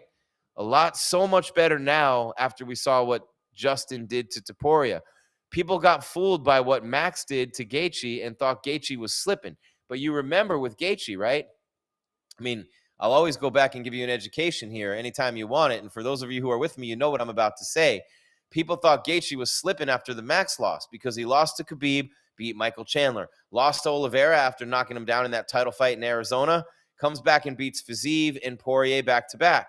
Dustin on the head kick, and people are like, oh, here comes Gaethje again. Then he gets KO'd by Max at 4:59 of round 5 in the BMF fight, and everybody just forgets about him. He's got to fight Fiziev again. Then he's got to beat Paddy the Baddy, and they had counted Justin Gaethje out. And because of the Max loss, they thought, well, Gaethje's washed. He's never going to fight for a title again. Then he destroys Paddy Pimblett. So what happened? Fiziev's stock went way down. Paddy Pimblett's stock went way down. And everybody's like, oh, these guys, maybe they're not real contenders. But then what happens? Gaethje goes out and destroys one of the greats of the sport, Ilia Topuria. You know what I'm saying? And what happens there? All of a sudden, Fiziev gets his confidence back, comes off a big win now. Paddy Pimblett with a win over Benoit Saint-Denis, and that Gaethje loss firmly in the rearview mirror, looking to maybe get back to the point where he could get another title shot. I don't think it'll be against Gaethje because I think by then Gaethje will be gone. He still hasn't said if he's going to retire. But I think Gaethje fights the winner of Conor or Max. He wants the revenge against Max. He wants the money against Conor. I think he's going to get big money against either one of them. He's going to fight the winner of this fight. He's going to make him come down to 55. It probably won't be for a title. It'll probably be a BMF. And Gaethje will hold up that division because no one's worthy of a title shot at lightweight right now. Topuria doesn't get a rematch right now. Sarukian, no. Topuria is still ranked number 1. I wouldn't say Oliveira again. I wouldn't give him another shot if I'm Justin. It's Max right now. If he wins, do you give Max the title shot at 55? I doubt it. I wouldn't make it a title fight for Conor or for Max. I'd just make it a money fight for Gaethje for a BMF belt and let him try to be a 2-belt champion at the same time, BMF and lightweight. And then you let Paddy the Baddy fight Topuria, and whoever wins that fight, if Paddy the Baddy wins this fight, there's no guarantee here. And then that leaves Sarukian and Dubronx out. But, I mean, really, does anybody want to see them in a title fight? I don't. I'd love to see them fight each other, and I'd love to see, because either one of those guys is going to beat Paddy. So, again, I mean, it is what it is. You can't just say I only want a striker. But nice job by Mario Bautista to pick up the win. And a huge job from Royval before that. A couple of underdogs coming through.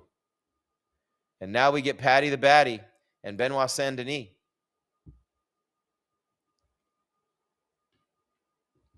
Pimblett, the 5-round decision loss to Gaethje that he somehow survived. I mean, kind of like, Topuria. They had to stop the fight to get him to, man. But, I mean, he stopped Michael Chandler. He submitted King Green. He's got some pretty good grappling. His boxing is good. Saint-Denis 17-3. By the way, Paddy is 23-4. But Saint-Denis been on a violent streak lately. Dan Hooker, Beneil Dariush with early TKOs and submissions. I mean, he's been just murdering people lately. The Special Forces French soldier, Benoit Saint-Denis. Mauricio Ruffi got the face crank. Dariush got KO'd. Hooker got TKO'd. He's been murdering dudes lately. Looks like he learned a lot from that Poirier loss, Benoit Saint-Denis. He lost to Moicano by TKO, Dr. Stoppage, after the Poirier fight. And Poirier, of course, just killed him. Kill shot.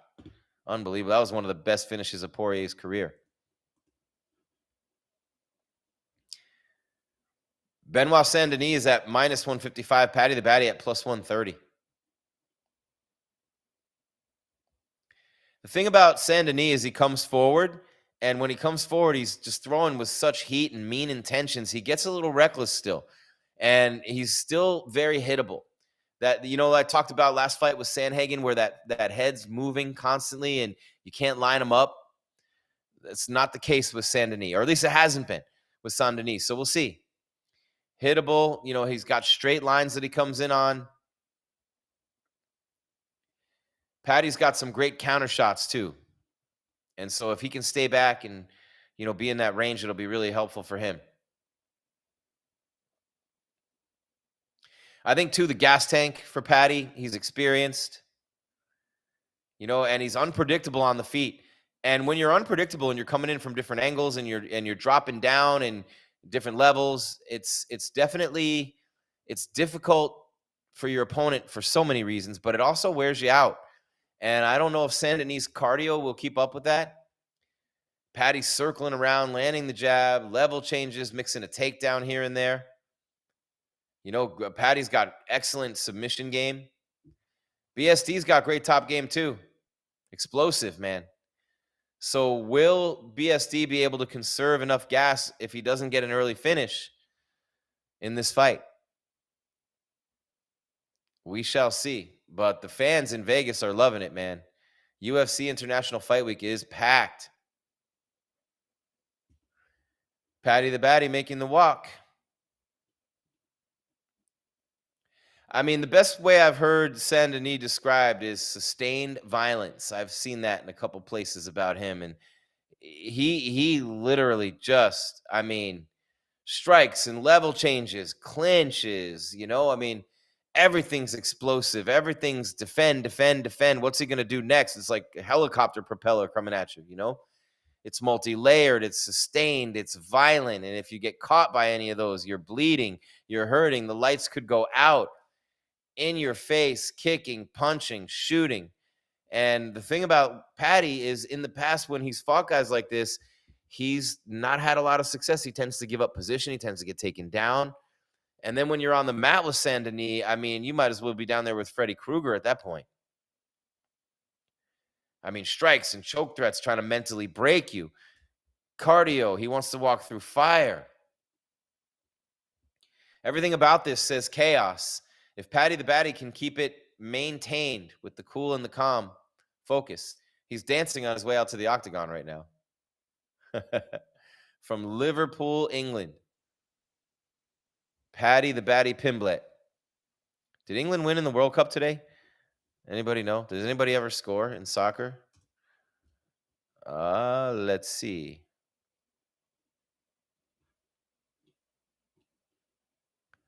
Oh, yeah. 1-1. Argentina and Switzerland's 1-1. What about England? I can't find it. Oh, England beat Norway 2-1. All right, all right. Paddy's still rocking out there, dancing. 12 first-round finishes, has finished 17 of his 23 mixed martial arts wins. 10 KOs, 10 subs. Don't forget the subs of Paddy. See, the thing is, when people get reckless, when people get violent and they get those rage-filled, explosive moments in a fight and the relentless pressure of a guy like Saint-Denis, man, all it takes is one well-placed counter, a little bit of jiu-jitsu at the right time, an inside trip, anything to use that explosiveness against your opponent. Man, anything like that. And that's a pretty clear path for Paddy. Plus, I think he could wear him out.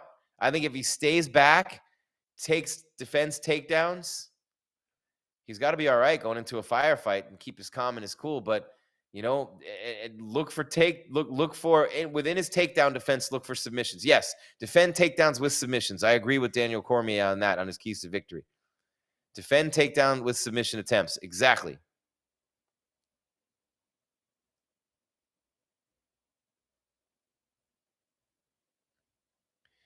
This is the co-main event. We're already here.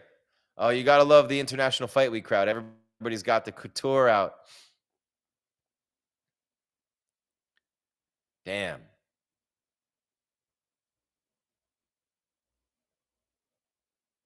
Paddy doing his dance on the outside of the octagon. How about Gable Stevenson with the first round finish of Ellison tonight in his UFC debut? Shout out to Gable and John Jones and their whole team.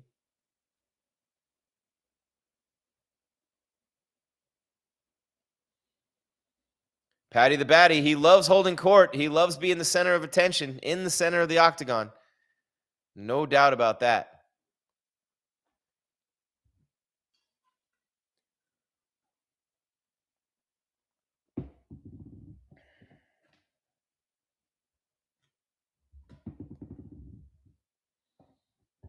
Paddy's got the whole crowd dancing. I'll give him that. Mike Tyson's dancing. How about Mike Tyson, Tucker Carlson, Vince Vaughn, and Mel Gibson all next to each other at the UFC fights? Remember when none of those guys were ever there? Oh, there's Paddy ready to fight, though. He's got the braids back for this one. Man, it was tough to watch Gaethje pound him out. Remember when Gaethje just lit up Tony Ferguson in the empty arena. Man, and I'd say the second worst beating. Well, I don't know. It might be the third now. But Gaethje has handed out some soul-crushing beatdowns for sure. Paddy the Baddy, Topuria, James Vick, Tony Ferguson. I don't think Tony was ever the same. That was when Tony was going to fight Khabib, and Khabib couldn't travel during COVID. And Gaethje and Ferguson was for the interim belt, and Ferguson got smoked. He was never the same. Never. Wow.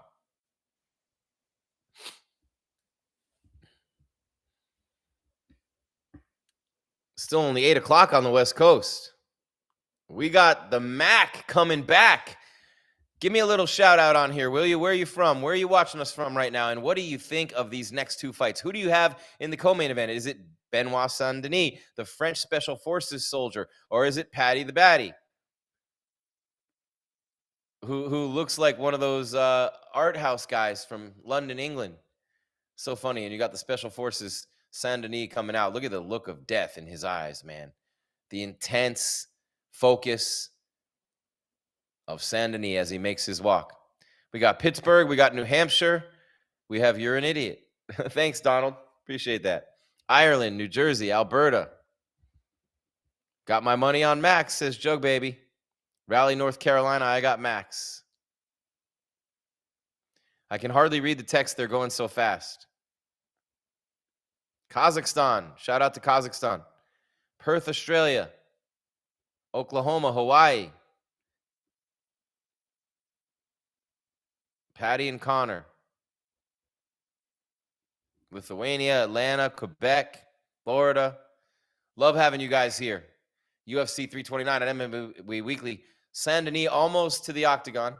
I mean, he's just walking one. He's got the flag wrapped around him, but he's just strutting in with that stare of death in his eyes, man. I mean, just think about being a Special Forces soldier, right? And what that entails.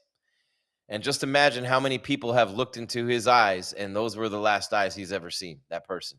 Saint-Denis, that dude. Highest significant strike accuracy in UFC lightweight history, 61.5, has finished all 17 wins.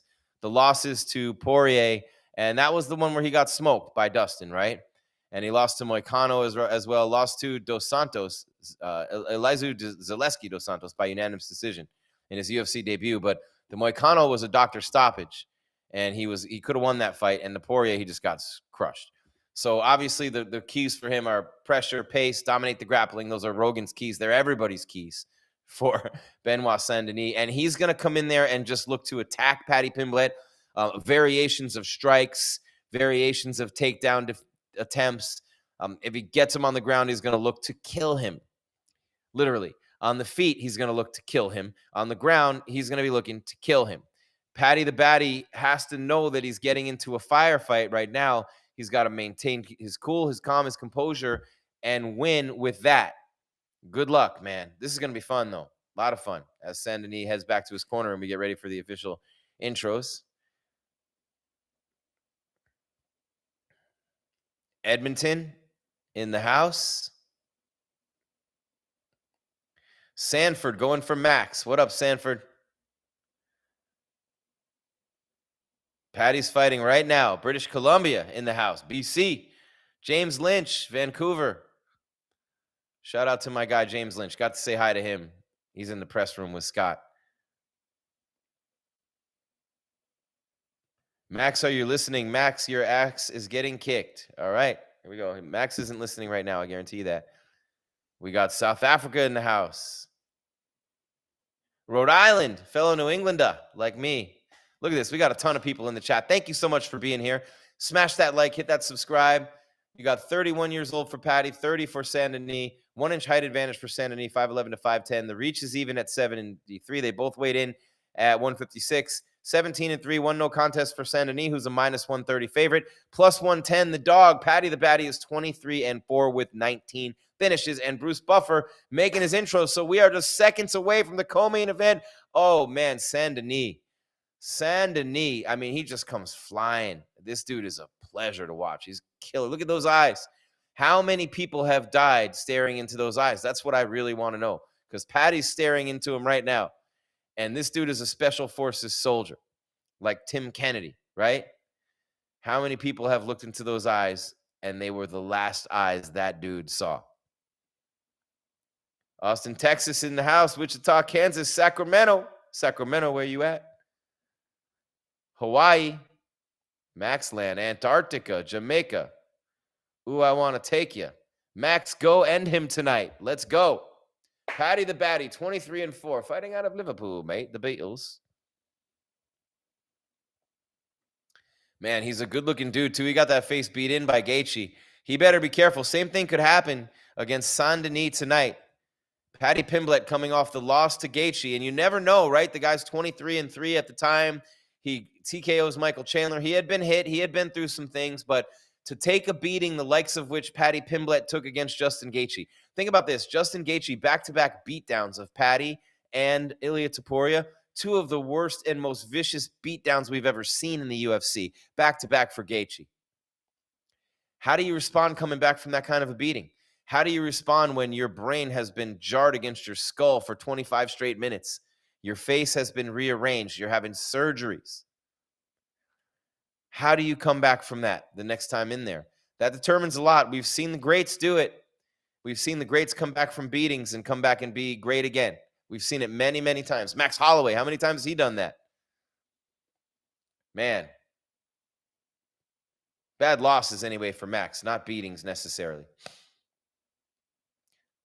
Sophie Cunningham just got to be a UFC ring girl. I love her from the Indiana Fever. She's the one always sticking up for Caitlin Clark, and I don't like Caitlin Clark. But Sophie Cunningham just got to be a UFC ring girl. Now I really wish I was there. I like Sophie Cunningham. They're about to start the main event, the co-main event. Paddy the Batty and Benoit Saint-Denis. Here they come. Yeah, baby. Paddy's going to really do everything he can to keep him off him. Good luck with that. Saint-Denis rushing forward. Remember when Brock Lesnar would just race in for a takedown? Saint-Denis loves to do that. Oh, and Paddy reversed it right away and took him down. Rolled him right over. Beautiful job by Paddy Pimblett.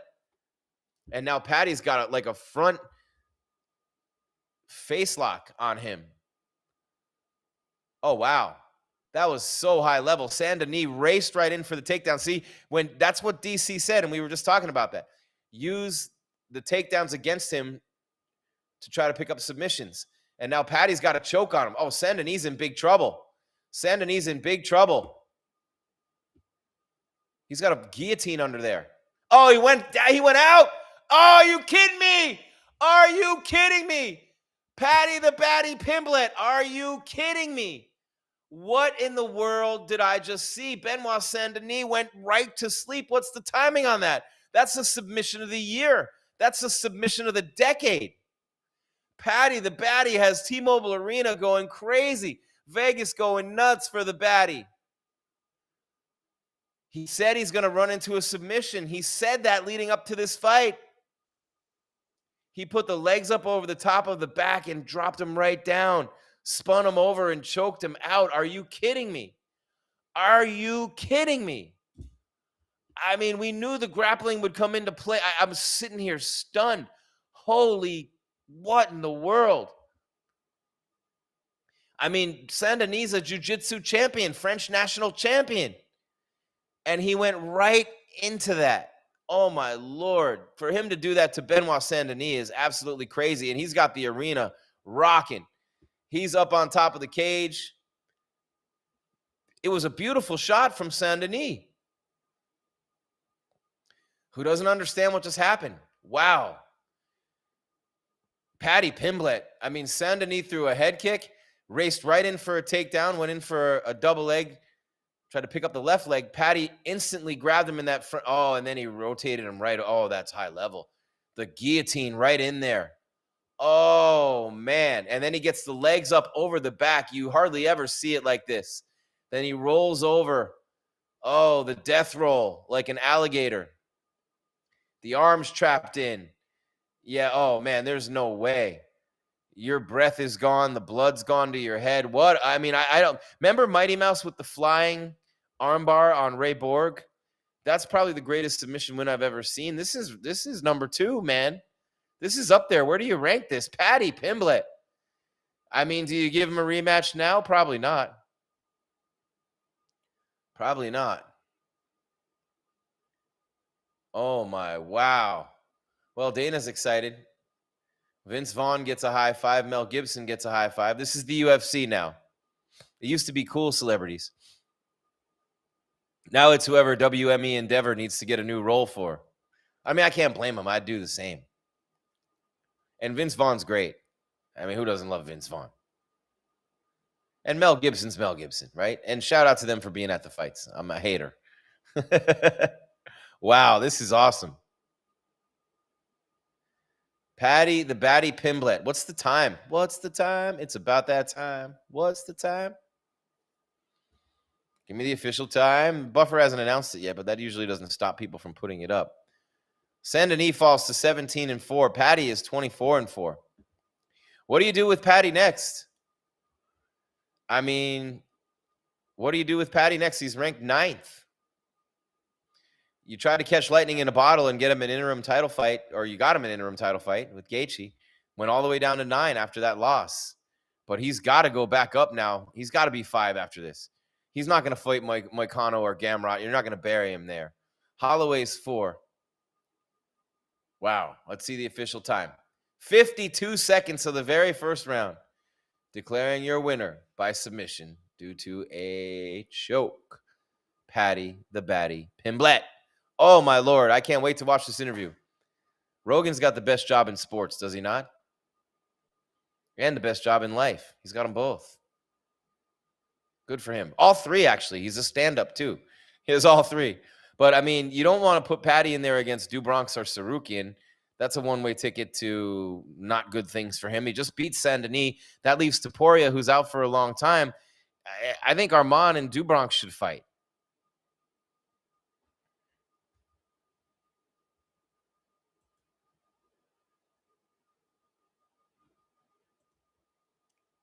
He said he was going to try to grab all, and I'm going to choke his ass unconscious. And that's exactly what he did. He let him run himself. And that's where that reckless style of Saint-Denis, man, slow down just a quick second. It was a beautiful shoot. He shot right in. Beautiful shot for the takedown. But Paddy just turned it right into a guillotine, and then he was able to hold him right there and maneuver around. And then once he pulled the left leg and then the right leg up onto the back of Saint-Denis and rolled back over the other way. I mean, just so high level. So high level from Paddy Pimblett against a French jiu-jitsu champion. You know what I mean? There's levels. Obviously, when you get to this level, there's really levels. But man, oh man. And just like that, where are we? What's next? Anyone have any idea? Anyone have any idea what's next on this card? I'm a little stuck here. Anybody else fighting tonight? Anyone? Come on, man. 37-year-old Conor McGregor and 34-year-old Max Holloway. How many fights has Max had while Conor? I mean, think about when they fought the first time. We'll get to more on that in a minute. He says he wants to fight Conor or Max next. He doesn't care.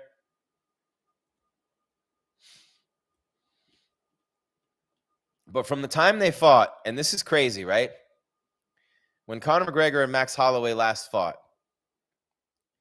I mean, we're going back, right? We're going how far back? Way back as we go a little something like this. Hit it. We're talking August 17th, 2013, right? So 13 years ago, Conor is 24 and Max is 21, okay? Since they fought on August 17th, 2013, Max has had 18, 21, 24, 26 UFC fights unofficially since that night. And Conor McGregor, are you ready for it? Are you ready for it?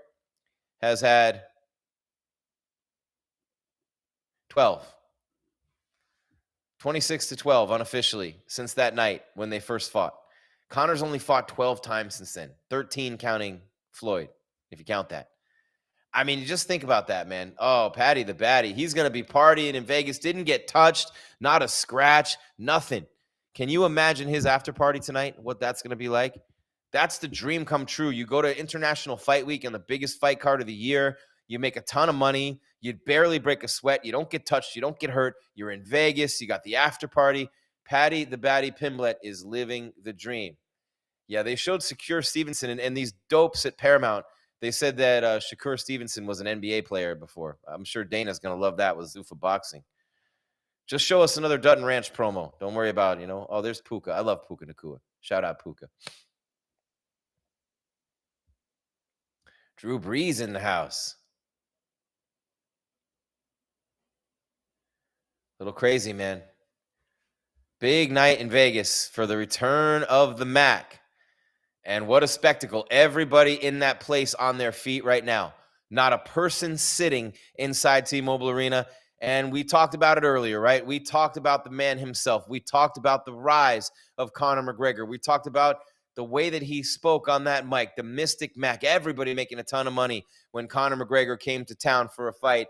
And then it all came crashing down. He lost to Nate Diaz, barely survived, and somehow won. A lot of people think he didn't win the rematch against Nate. You know what I'm saying? And then Conor McGregor, from that point on, becomes the double champ, beats Eddie Alvarez in Madison Square Garden. But after that, what's he really done? He fought Mayweather, and then Khabib chokes him out. He beats Cowboy Cerrone, and then Poirier beats him twice by TKO. Punches in doctor stoppage. But, Conor's got a mohawk. They must have just given him a mohawk in the back of the arena because when he came in earlier, he didn't have a mohawk. Interesting. 22-6 McGregor. But, I mean, think about the career of Conor McGregor. He's become at many points in time a laughingstock, right? He's done commercials mocking himself where he takes the fake gut off and says, I'm coming back. Max has been in there 26 times to 12. Max Holloway he's got the fourth most wins in UFC history, I think. He's tied for it, or he's got it. 22 or 23. I want to say 23. And you think about the fights that Max Holloway has fought in his career. And remember, Conor has lost 4 out of 7 and 3 out of 4 and 2 in a row. And Max has lost 2 out of 3 to Poirier and Oliveira at the top of the game, but wins over Arnold Allen and Justin Gaethje and Poirier in that mix. They both beat Poirier the last time they fought him, these two guys. So I kind of grouped 3 of them together on some levels. But remember, they all came up at 45 together. Conor beat both of them in their young days, and now he's lost twice to Poirier. He runs the risk of letting both those guys get those L's back. And, you got to give it to Conor. He steps in there and he fights anyone, anytime, any place, right? You got to give it to him. But what does he have left?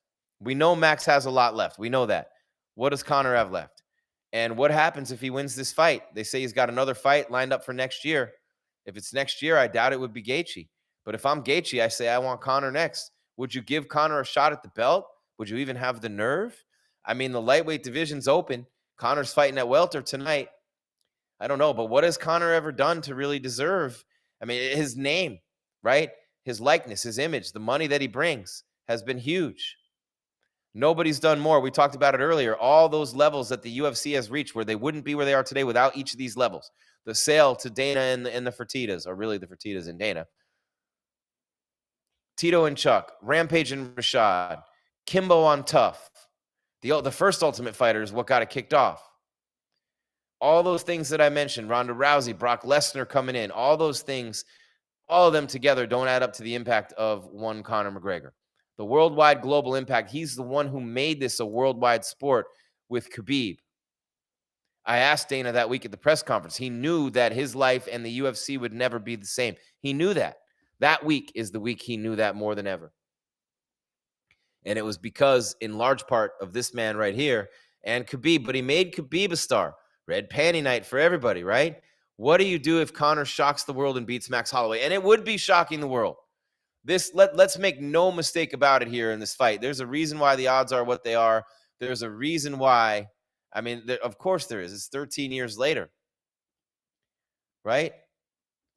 McGregor coming off the broken leg, moving up in weight, coming off the long layoff. There's a reason Max is a minus 225 favorite and Conor's at plus 185. There's a reason under 2.5 rounds is minus 120. And there's a reason McGregor's plus 230 by KO or TKO. 5 years in the making for the return of the Mac. Intensive rehab, rebuilding his body. Hasn't won since 2020. Max has fought 8 times since Conor's been out, man. That matters. It matters a lot. But the cockiness, the confidence, the overall raw talent, the violence No denying the striking talent of Conor McGregor. He was lighting Poirier up in both those fights. But, we'll see. I don't think the mystique is there anymore. Like there used to be mystique when you fought McGregor. I don't think it's there anymore. So much of the unknown here. Haven't seen footage. People haven't been saying anything about Conor. But Max is 3-2 in his last 5, And I think Max is a little overrated at this point in his career. I love Max, one of my favorite fighters I've ever worked with and gotten to meet, interview, whatever, play craps with one time. But never underestimate the heart of that champion, Max Holloway. What he did against Gaethje. On any given night, Max can still be close to the best in the world. Can Conor? Will Conor? I highly doubt it. If Max stays disciplined and doesn't get outside of himself in this fight, I honestly, I have a very hard time seeing a path to victory for Conor. A very hard time. Shout out to everybody pumping in here with the chat, going crazy. We appreciate you. It's hard to read what you guys are writing in the chat because it's going so fast. Smash that like, hit the subscribe. MMA Weekly, we're looking for 1 million followers and subscribers on YouTube. We're getting close right now. Facebook, same thing. Give us a follow there. Instagram, X. Who's going to win this main event? Conor McGregor or Max Holloway? Wow, they just showed what Holloway did to Gaethje. Gaethje just, remember his head bounced off the canvas and he just shook? Crazy.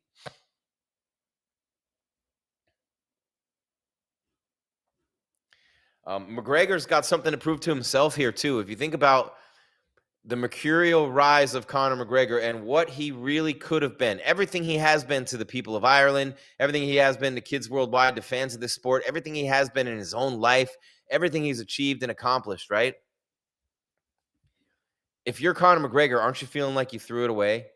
Aren't you feeling like you got involved in things like Proper 12? He lamented on it this week. Aren't you feeling like the partying, the drinking, people had allegations of drugs and things that happened with Conor McGregor, right? All that stuff for a young man with all that money and all that fame and all that talent. And you have to think that somewhere in his mind, he's going, I got to go back and make one more run. I got to at least get another win. I have to because I'm getting close to the end of the line at 37, and I've already wasted so much of what was so beautiful and such a gift from God. And that's all he talks about now, God and Jesus. Hallelujah. Good job, Conor. I'm with you. But he's got a lot to prove to himself, and he's still going to have regret. Regret's an MFer. The one thing you don't want to be is an old person who looks back and says, I wish I would have. And almost all of us do that. Conor McGregor had the chance to live a life of a king. And I don't want to say he threw it all away because that would be inaccurate. But he definitely squandered a good portion of it. Would you not agree? He definitely threw away large chunks. He definitely abandoned his blessing and did it at the worst possible time. Now, here's the other thing. Would James Dean and Marilyn Monroe have been as famous if they lived? Biggie and Tupac. Would they have? We don't know. I doubt it. Right? So here's where that question relates to Conor McGregor as he's about to walk out here and everyone on their feet. What a spectacle. I've been in that spectacle many times. What a spectacle for the Mac. Who's back? Feels like you're on crack. I could go all night. If Conor McGregor had fought continuously in the UFC, if Conor McGregor had kept his act together, if Conor McGregor had continued the way he was before he went off the rails, would he have been relevant for a long time in the UFC? Or would he have gotten starched a couple times and been long gone by now? I think that's a fascinating question.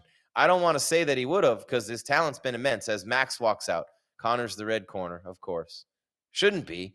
There's no justification for Conor being the red corner, but he is. Last walkout of the night. I mean, he's the showstopper. I get it. Man, I'm getting like, this is the first time all night I'm jonesing, wishing I was there. All those nights I sat in that arena. Oh, man, love it. Miss it. Love it. The crowd spilling out. The young Vegas Knights still in diapers. Oh, it's a man.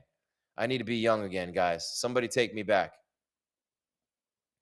Max Holloway saying hi to his family in the front row. I mean, he's been through the wars, right? Max Holloway, one of the greatest champions and fighters in UFC history. 27-9, 12 knockouts, 2 submission wins, only been knocked out once, only been submitted once. I thought he might get submitted by Dubronx, but didn't. He did get KO'd by Ilya. And he was submitted by Poirier at UFC 143 in February of 2012. Someone just threw $900,000 on Holloway to beat Conor tonight. You could feed a lot of kids with that money. Shame on you. Just kidding. McGregor beat him all the way back on August 17th, 2013. But you think all the way back to Holloway, Anthony Pettis, Jose Aldo, Brian Ortega, dominating those guys of the beating he put on T-City. Then he lost to Poirier when he went up to 55 for the interim lightweight. But, former featherweight and BMF champ, most significant strikes in UFC history, tied for the third most knockouts in UFC history with 11. Wins over Edgar and Ortega and 2 over Aldo and Pettis. And, the trilogy of losses to Volkanovski, the 2 decisions, all 3 decisions, actually. Only one was a split. Wins over Yair Rodriguez in a war. Gaethje at the bell. Poirier again. But he's lost 2 out of 3 to Topuria and Dubronx for the BMF.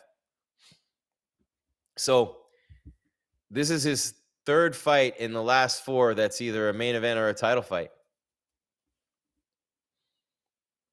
I mean, the Gaethje fight was not the main event, if I remember correctly. It was not the main event. Topuria was, Poirier and Oliveira were.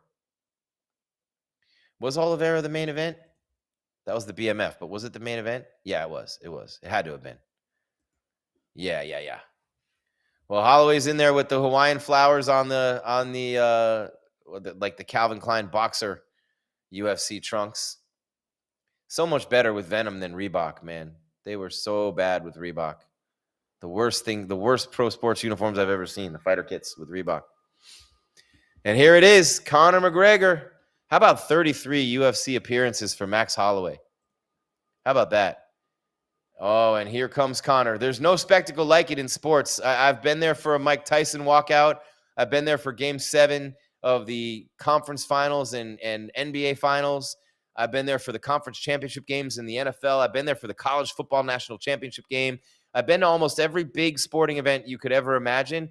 I was in the front row when Conor McGregor fought not when he fought last time, when he fought Cowboy Cerrone. I was in the front row along the floor, right? And I had a press pass, but I didn't sit in the press section because who wants to sit with those guys? Dana's right about them for the most part. Not all of them. Have some good guys in there and girls. But I never want to hang out with those guys. So I wanted to be out where the fights were. So I also had a ticket, and I was in the front row of the lower bowl, right where Conor walked out and walked right by me. I got video of it. I got pictures of it. But the reason I'm bringing this up is because I've been there for everything in my life. I've seen almost every big sporting event you could ever be lucky enough to be blessed and be at in person. And Conor McGregor's entrance is up there with anything I've ever been a part of.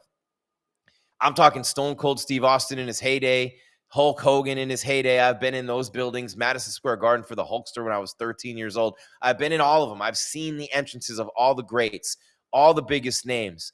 There is no one who can command an arena just by walking into it more than Conor McGregor. No one who's ever done it.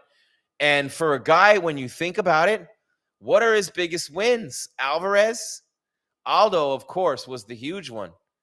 The second one against Diaz, who to me is an average all-time fighter, as much as he wants to try to dispute that against DC. He lost the Khabib fight. Poirier beat him twice when he ran it back, and even those weren't big fights. He became the double champ. He never defended a belt, but he commands an arena like nobody I've ever seen. And again, Mike Tyson is the one that I would compare, because Mike Tyson, it was fear. Like everyone in there was like, oh my God, we might see someone die tonight. Conor's just a superstar, man. If he were a singer, he would have been just as big of a superstar as a singer. If he were an actor, he would have been just as big a superstar as an actor. If he were a public speaker or not a life coach, maybe. I don't know if that would have been such a great choice, but man, he just hopped out of his slide like his flip-flop and onto that leg that had been fractured. If I'm Max, I go right after that leg. I'm a sick bastard, but I would go right after that leg if I'm Max. Right at that leg. Obviously, nothing about either one of these guys applies from 2013 when they first fought, except for the lack of activity for Conor and the way better career from Holloway. Who would have ever thought after Conor beat Holloway and Poirier, remember when they were all coming up and they were all super studs, like, oh, who's going to be the king at 45? It ended up being Max. Poirier went up. Ended up being Max. Conor was not a factor at 45 after the Aldo fight. Went up to 55, won that, was never a factor there either. Went up to 170 and beat Diaz and Cowboy. Never a factor there. But he has finished 20 of his 22 fights with 19 knockouts, 14 first-round finishes. The first simultaneous two-division champ in UFC history at the first Madison Square Garden event. And he's right on some level when he says they sold for $4.2 billion because of me. He says that all the time. And he's not completely wrong. He's a big chunk of that. And he's made a lot of money himself. Now, here's the question. When you think about retiring, you should retire. When you come back to fight for money, you should have stayed retired. So is Conor back for the money? Is Conor back to prove something to himself at an advanced age to try to get back some of what he has thrown away or lost, depending upon his perspective? Does he just want to test himself as the new version of himself, walking with God and Jesus and everything, and more of a family man? Why is Conor McGregor in the octagon tonight? Only he knows the reason or reasons why. And I think those reasons determine a lot. There's the Max Strut with the mohawk. Still commands the entire arena. It's not what it used to be. It's not. But he's got the green trunks. I mean, look, come on. It's the Mac. It's the Mac, and he's back. And for Max, I mean, this is a big money fight. Max has been an extremely active fighter. It's his debut at 170. He's been looking big, right? Leading up to this fight. I mean, you got power that you add and speed that you lose when you gain weight, right? I mean, it's the old adage. You get something, but you give up something to get it. And what you give up in speed, you get in power. What you get in power, you give up in speed, right? And Max has got great technical striking, as does Conor. So at 170, much more than at 145. And you remember the first fight. Much more than at 145. This could be a lot of fun because of the power. And it was a unanimous decision with a lot of scrambling and a lot of great striking in that first fight. But again, a 5-year layoff. McGregor's got a 5-inch reach advantage at 74 inches, even though Holloway is 2 inches taller at 5'11". That's been a big thing with Conor in his career. The reach as opposed to the height. He's got an abnormal reach for his height. That's why he was able to keep Khabib off him a little bit. That's why he was able to hit Aldo first. That's why he was able to throw the counter at Alvarez, and Eddie didn't know what hit him. But, I mean, McGregor, who the f*** is that guy? And, I'm going to finish him inside of round 1. Mystic Mac, it's red panty night. He's back. The press conference wasn't the same. The numbers have been about half. I'm not going to lie to you. The worldwide consumption of Conor McGregor is about half this week as it was in his heyday. Maybe a little less, but it's still a ton. And it's a big night for the UFC coming off the Freedom 250 card. A big night for Mike Herzog, the ref. Shout out to Herzog and all our law enforcement and military people who have served this country on some level or another and done it honorably, like Mike did, and still does, by the way. Shout out to my guy Mark Goddard, too, the referee of the year at the World MMA Awards. You almost have to pick Max to win this fight, don't you?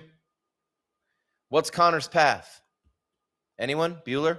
Anyone? What's Conor's path to victory here? What are we thinking? The path to victory for Conor McGregor as Buffer intros Max Holloway. This is the moment you've all been waiting for, the main event of the evening, live from T-Mobile. I mean, it's sold out, and it is everyone on their feet right now. That doesn't happen for everybody. I'd say right now probably Gaethje, Jones, and Conor. Anybody else? Maybe Pereira? Maybe. But Gaethje, Jones, and Conor, and nobody like Conor.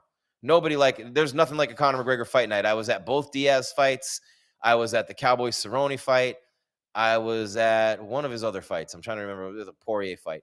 But anyway, I've been at a ton of his fights, and there's nothing like it. There's Irish people passed out on bus stops, slot machines, bars, tables, floors, hotel rooms, hallways, cigarette machines. I mean, they're just passed out all over Vegas. It's great.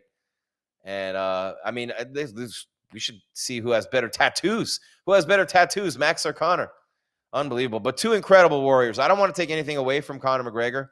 I really don't. I'm not here for that. But he hasn't fought in 5 years. He's fighting at 170. Max is making his debut. But look at that arena. Every cell phone's out. The whole place is going nuts. What a spectacle for the Notorious as he makes his return. He's been in this position many times before, but it's been a long time. How must that feel? What must be going through his mind? The waves to the fans, the kisses that he's blowing. No one's done more for this sport than Conor McGregor. The only real comparison is Tiger Woods. The only real comparison. Look, Bird and Magic did their thing. Jordan came in. I get that. But what Conor McGregor did to boost the UFC and mixed martial arts, the only comparison that you could ever put on that is Tiger Woods when he came into golf. He made everybody more money and everybody hated on him. And Conor McGregor is a man who put this sport on his shoulders, carried it into the ring with Floyd Mayweather, carried the UFC to a $4.2 billion sale. And all these years later, he's back. And look at the UFC that he left. It's not even on pay-per-view anymore.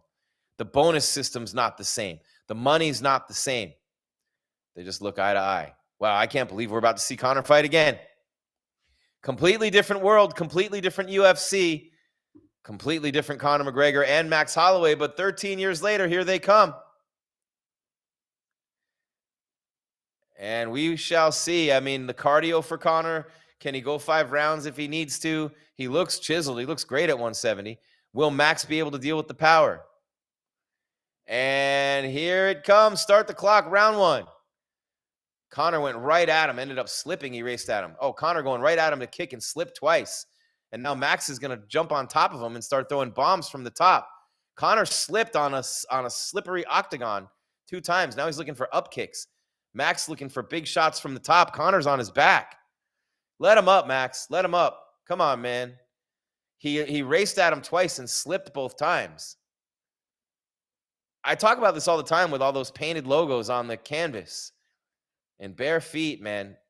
Oh, Conor is slipping all over this place. Oh, my God. He fell again. And now he's turtling up. What in the world is he doing?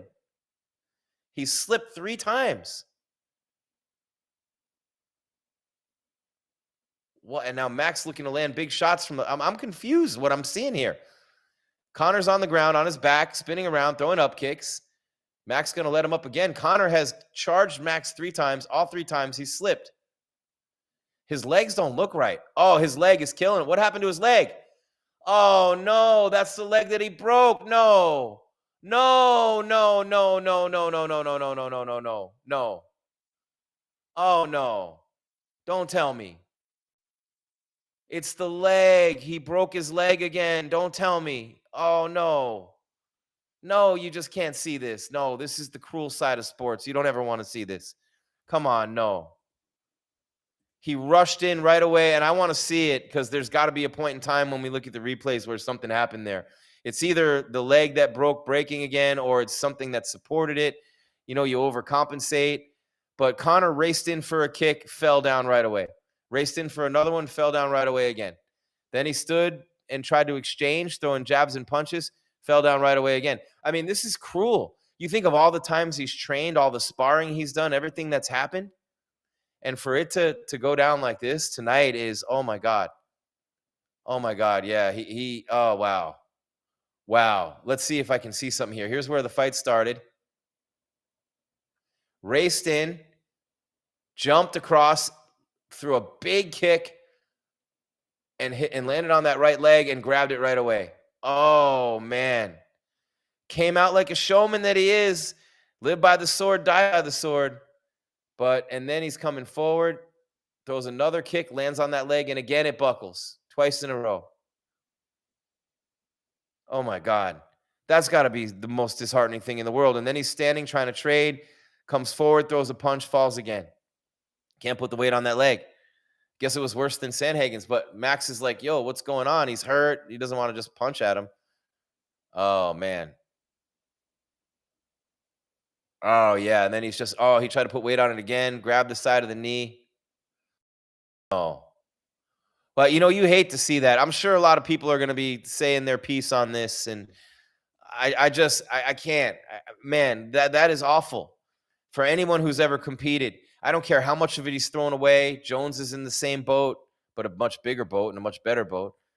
But if this is the way Conor McGregor goes out, and this is the last time we see Conor McGregor, first of all, right there, all the respect in the world to the man who made this sport and this company what it is today on so many levels. Would they be who they are and where they are without Conor McGregor? No, no. And anybody could dispute that or say whatever they want, but no, they wouldn't be.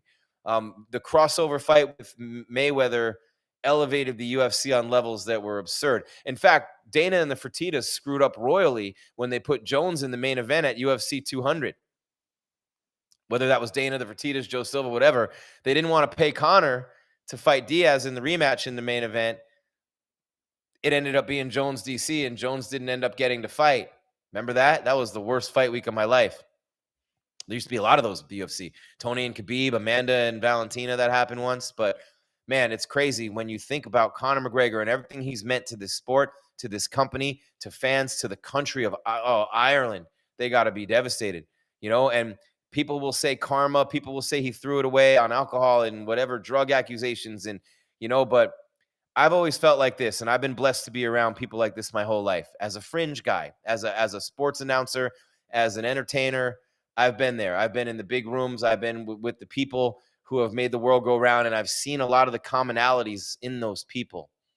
And, man, not only is Conor McGregor a guy who commanded every room on a level that you hardly ever see, like John Cena, The Rock, Stone Cold, Mike Tyson, very few, right? But to see the work and the effort that goes in, to see the years of sacrifice, and to see what these people have meant up close to people who faint when they walk by and cry when they get a glimpse of them. This is devastating to a lot of people, and it's devastating to Conor McGregor. When Conor came out, yeah, he was trying to take his shoes off outside the octagon.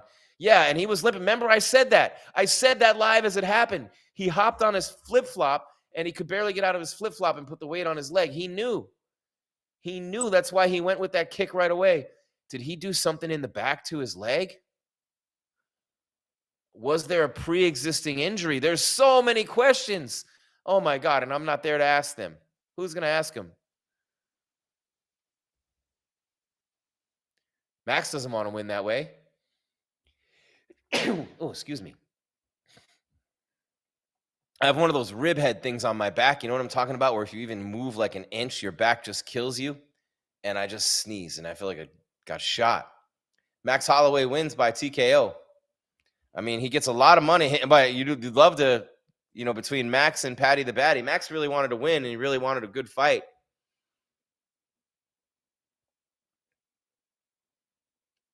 He says he doesn't want to win that way. It's a bummer Conor's leaving. I'd like to talk to him. Hey, guys, let's give it up for Conor McGregor. Guys, what an absolute animal. When he was here, he kept trying to say, I was trying to call the fight, and he kept trying to ask the fight on. But, yeah, Conor didn't stay to do an interview. Oh, man. How do you hold it together? He's walking out, the look of disappointment on Conor's face. The fight never really had a chance to get going, but his leg was hurt. As he was walking out, he tried to get out of the sneaker where they check you cage side and they rub the Vaseline on your face and everything. His leg was already hurt. He knew that coming in, and he leaped off the left leg to try to kick Max in the face right away because he knew when he landed on the right leg, that was a wrap. What it was, he knew. So he raced out full speed, jumped off the left leg, not the right, like a basketball player does, a righty. And then Conor with that leg, Max is even like, yo, he can't fight. And oh, man. And then finally he calls it off. Herzog calls it off. Man. I mean, what a disappointing night. There's not a happy person in T-Mobile Arena. There's not a happy person anywhere in the world watching this right now. There's just not a happy person anywhere. That's a shame. That really is a shame. What's the official time? I don't even know how to. 109 of round number 1, the leg injury comes back. And that was the thing all week long that Chael was talking about. Everybody was talking about it, man. That leg, that kind of an injury. Compound fractures, man. We've seen them so many times in football, other sports too, the NBA, we've seen them. And to come back from that. And I don't know how you make it through all that camp, all that training. What was it? I mean, did the UFC just want to try to get one more big money night out of him? Did Conor want one more big money now? I can't wait to find out when that leg was actually hurt. And if this is the end for Conor McGregor, what is his legacy? You tell me. What's his legacy? What do you think of when you think of Conor McGregor? Do you think of that mercurial rise and all the smack talk and all the money that came with him, all that drip, all that swag, everything? Do you think of the Khabib fight when it all started to crash down? Do you think of the Mayweather crossover? Do you think of the later years and all the troubles with the law, alcohol, drug accusations, sexual assault, being found liable for sexual assault in a court in Ireland? And then he tries to come back and put a bow on a career that could have been so magnificent, that already was incredible. But unfulfilled potential is the biggest MFer in this world. We're all walking around with some of it. But what could have been with Conor McGregor and what could have been with John Jones, in my mind, are devastating. What could Conor McGregor have been? Would he have been that dude who ran into a buzzsaw and got knocked out 5-6 times in a row and stuck around and just been a fun fighter? Would he have been that dude? Would he have stayed on top? Would he have continued to win and he never defended a belt? Would have continued to win belts or defend a belt? I don't know. I don't know. They're taking Max somewhere. Is he coming over to where are they taking him? What is going on here? Goddard wants him, the commission. What are they doing? He's going back in there. Huh. Interesting. But what would Conor McGregor's legacy have been if he had been able to keep it together?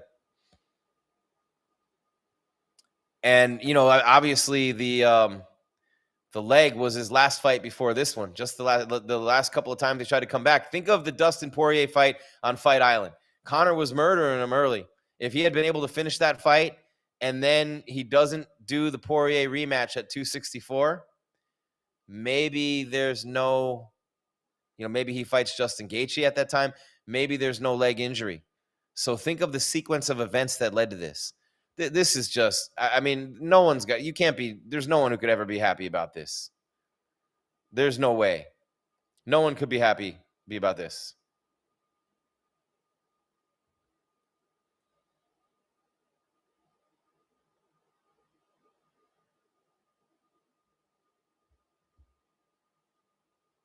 Man, oh man, what a tough night. What a tough night. I mean, no one wants to see it end that way. Paddy the magnificent, but that was a quick fight. And then the main event super quick too. I don't know.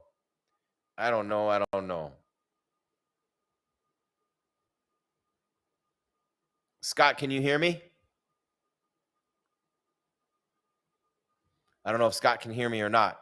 If you can hear me, Scott, I wonder how long you want to go. Smash that like, hit that subscribe, hit the bell so you know when we're coming your way with more content. And the UFC has another big event coming up, which is going to be a lot of fun.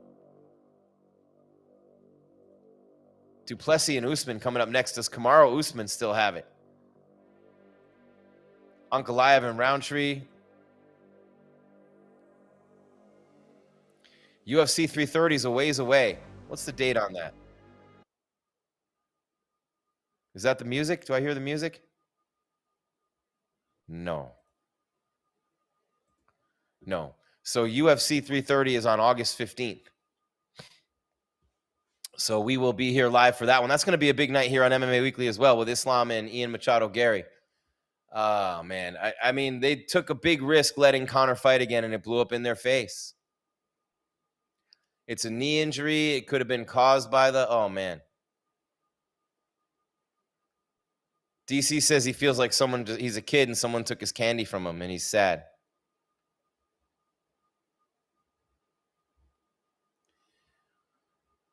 $5 years away for Conor McGregor. He had the devastating leg injury. Wow, that 5 years went fast, didn't it? But if this is the end, what a career. What a run early, especially. And yeah, a lot of disappointment from 2018 on. A lot of disappointment in the last 8 years. And no one, I would imagine, I don't know for sure, but I could pretty much tell you, no one's more disappointed or upset than Conor McGregor right now. Nobody on earth. That is devastating. I've seen it happen in other sports. I've seen those injuries, and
Mario, congratulations on an incredible victory.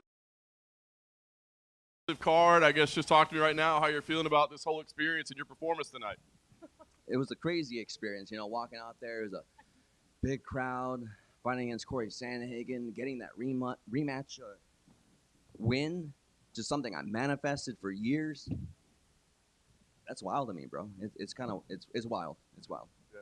I kind of wondered, so you mentioned it right at the top, the rematch, right? But I don't know, it almost didn't even feel like a rematch. You guys fought so long ago. It's really just a battle of two top contenders, right? So were you looking at this more of like, hey, this is a battle for position and, potential title shots, or did that rematch still mean something personal to you? No, it did mean something personal to me. That's the only one that's kind of like itched at me a little bit. That's something I like to be prepared for fights, and that's not how I imagined my debut to go. But it just so happened to be in such a big fight for a top spot, getting a win over him, chasing him down. So it's just crazy how it all worked out. No doubt. It was a spectacular fight. You injured him early on with the knee, and I saw you point at it. You're like, I kind of know. So you knew right away. Did that impact at all how you approach the rest of the fight, or you just file that away and not worry about it? No, I knew it would open up more strikes for me because, I was trying to land some leg kicks and everything to kind of slow him down.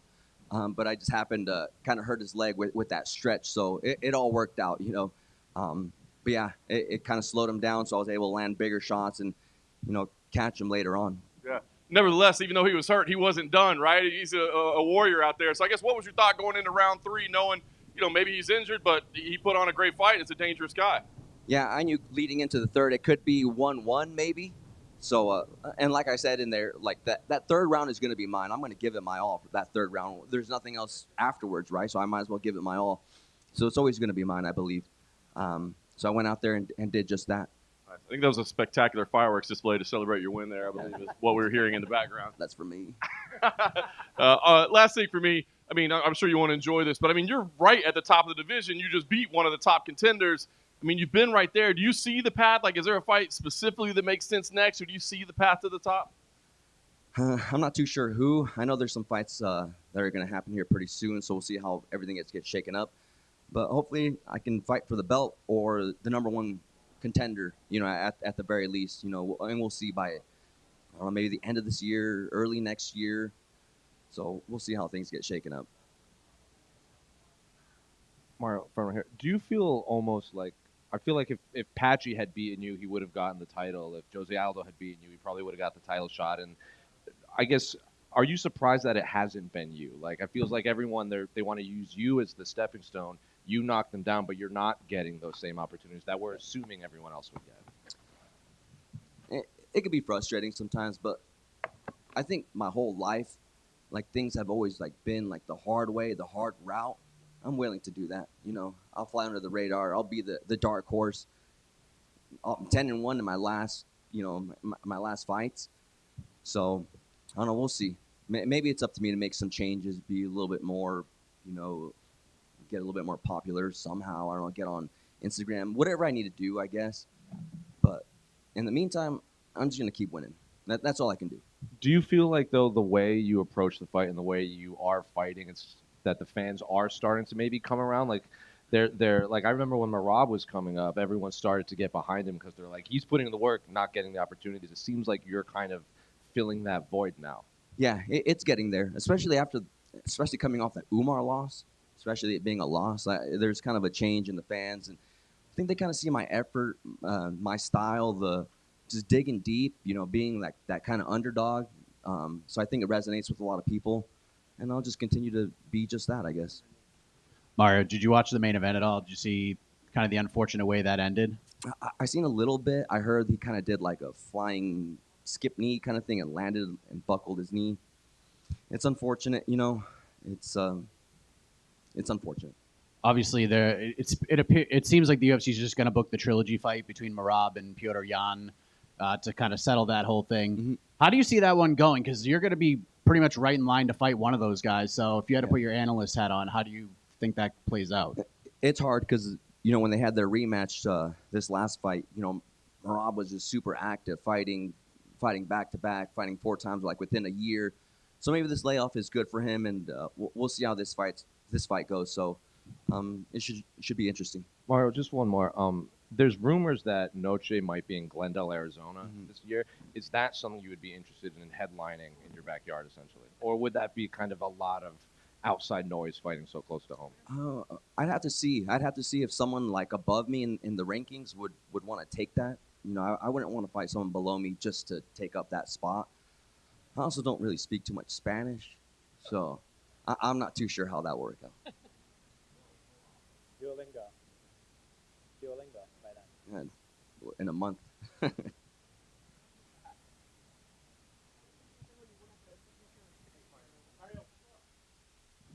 Sorry, but happy belated birthday, and congratulations on a great win tonight. I wanted to ask you, the last time I spoke to you, I was really impressed by your humility and your willingness to learn. We were speaking about your defeat to Umar, and you showed a great growth mindset. And I thought tonight that you probably delivered your most impressive and complete performance. Would you agree with that? Yes. Yeah, I would say. You know, this was a big one.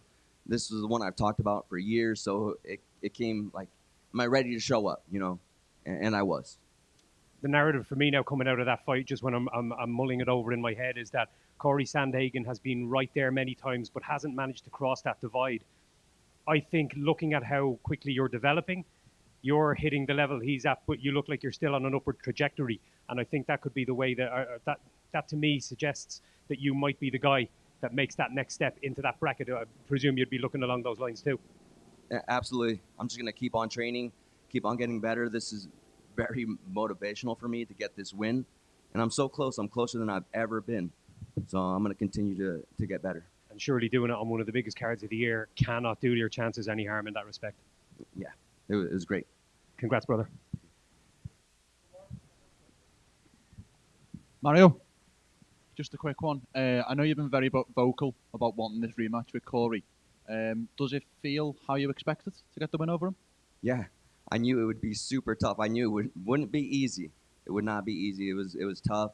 It was gritty, and I'm happy with my performance. I'm glad I got the win. It's off my shoulders, off my chest, and I can continue to go forward.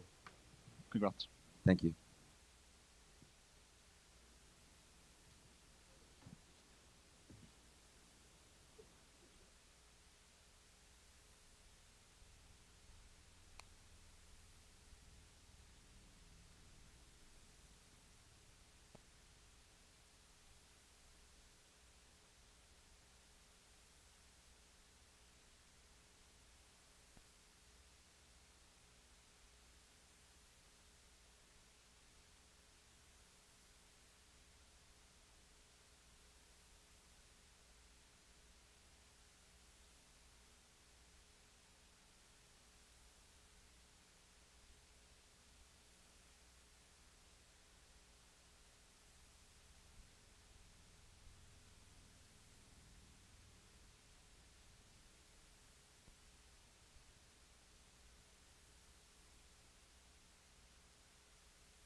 Hey, Lynch. Okay. Gay beer thing. Do you think you like him?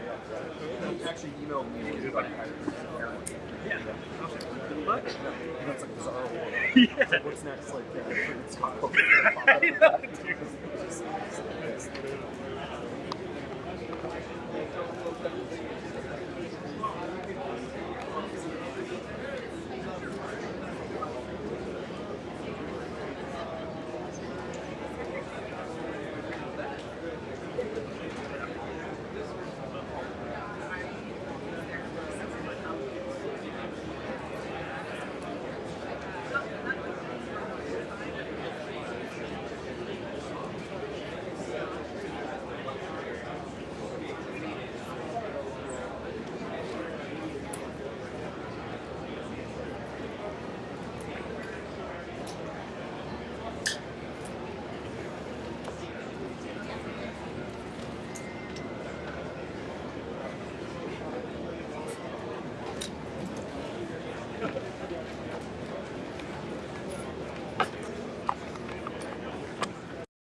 All right, guys. The attendance tonight was 20,076. Obviously sold out. Gate was 26.4 million, highest gate in history. Fight of the night, not a shocker. Royval, Kavanaugh, and performance went to Bobby Green and Paddy Pimblett. Dana, can you? I think we're all trying to process everything. I guess can we get your immediate thoughts? It felt like honestly one of the best fight cards of all time, and then we get to this weird main event ending. So I guess your immediate thoughts as you sit there right now. Yeah, listen, everybody who knows anything about the fight business, and it's been a big topic of discussion leading up to this fight.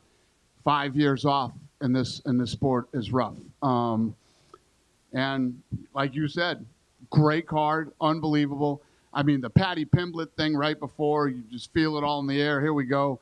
I mean, I was expecting at least a one-round war, or, you know, who knew what Conor was capable of as far as cardio or whatever else after a 5-year layoff. And, well, there you go. I mean, we're assuming blown ACL. I'm no doctor, but that's what I figured when I saw it, and doctors think the same thing, too. I was going to ask you, have you had a chance to talk to Conor? It sounds like you've talked to the medical team. Have you talked to Conor? Do we know exactly the extent of what happened? I haven't. Is he coming out here? We'll see. I don't know. Yeah, I don't know. I think he left the arena Then the answer is no. We'll find out when he gets an MRI. Max said right away, like, hey, man, well, now we got to set this thing up for a trilogy, right? I mean, is there any desire from that, from your point? I mean, you know promoting better than anyone. Like, does that even make sense to do a trilogy right now? Or the way that ended, do you have to go a different direction? I don't even know. I don't know. You know, you got to take some time. And I don't know if you know this or not, but I don't like talking about making fights the night of the fight. But definitely not in this scenario. You touched on the co-main event on a much different note. Like, Paddy's been building to this for a long time, but I don't know. The entrance felt special. The performance felt special. Can you talk about kind of feel like he ascended even to a different level tonight? Yeah, I don't know the way you guys, but he gained so much respect in that last fight. Like, my social team was telling me, after that last loss, he gained like 2 million followers on social media, like from that night to the next morning. And the way he came in tonight, it felt like he was the world champion. And if you break this fight down, I felt like St. Denis' chance to win this fight was to keep it on his feet and strike, and then he shoots right in for a takedown. Very, very crazy, and what a nasty choke he put on him, and it was incredible. Incredible performance for as short as it was. Yeah.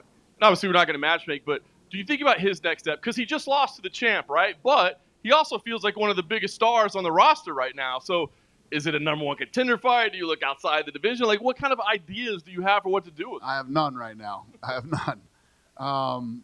Yeah, I don't know. Think about it over the weekend. And again, Tuesday we get in a room and we'll talk about it. We'll see what's next. Fair enough. Last question I have for you. Fans have been asking about this. We're about 6 months into this Paramount Plus partnership. We've completed. I think everybody's loving the partnership. The one thing I keep hearing about is fans can't watch full replays on Paramount Plus. I wonder if you've been made aware of this. and if this is a strategic choice on their part or why they can't watch full events. Made aware of it, my kids were torturing me that they couldn't watch the White House fight over again. Not wrong, but the problem is the music. The music, and you got to take the walkouts out. So is there any? I mean, We're working on it. Yeah, we're working on it. You're not wrong, and I've been getting tortured over this in my own house. So yes. Who's next? Yeah. Dana, fancy flying high kick, not to say the least. Yesterday we saw Conor putting sneakers on. He looked like he had a hard time putting out his sneakers. Could he have been injured before the fight? Oh, I have no idea. I mean, that I don't know.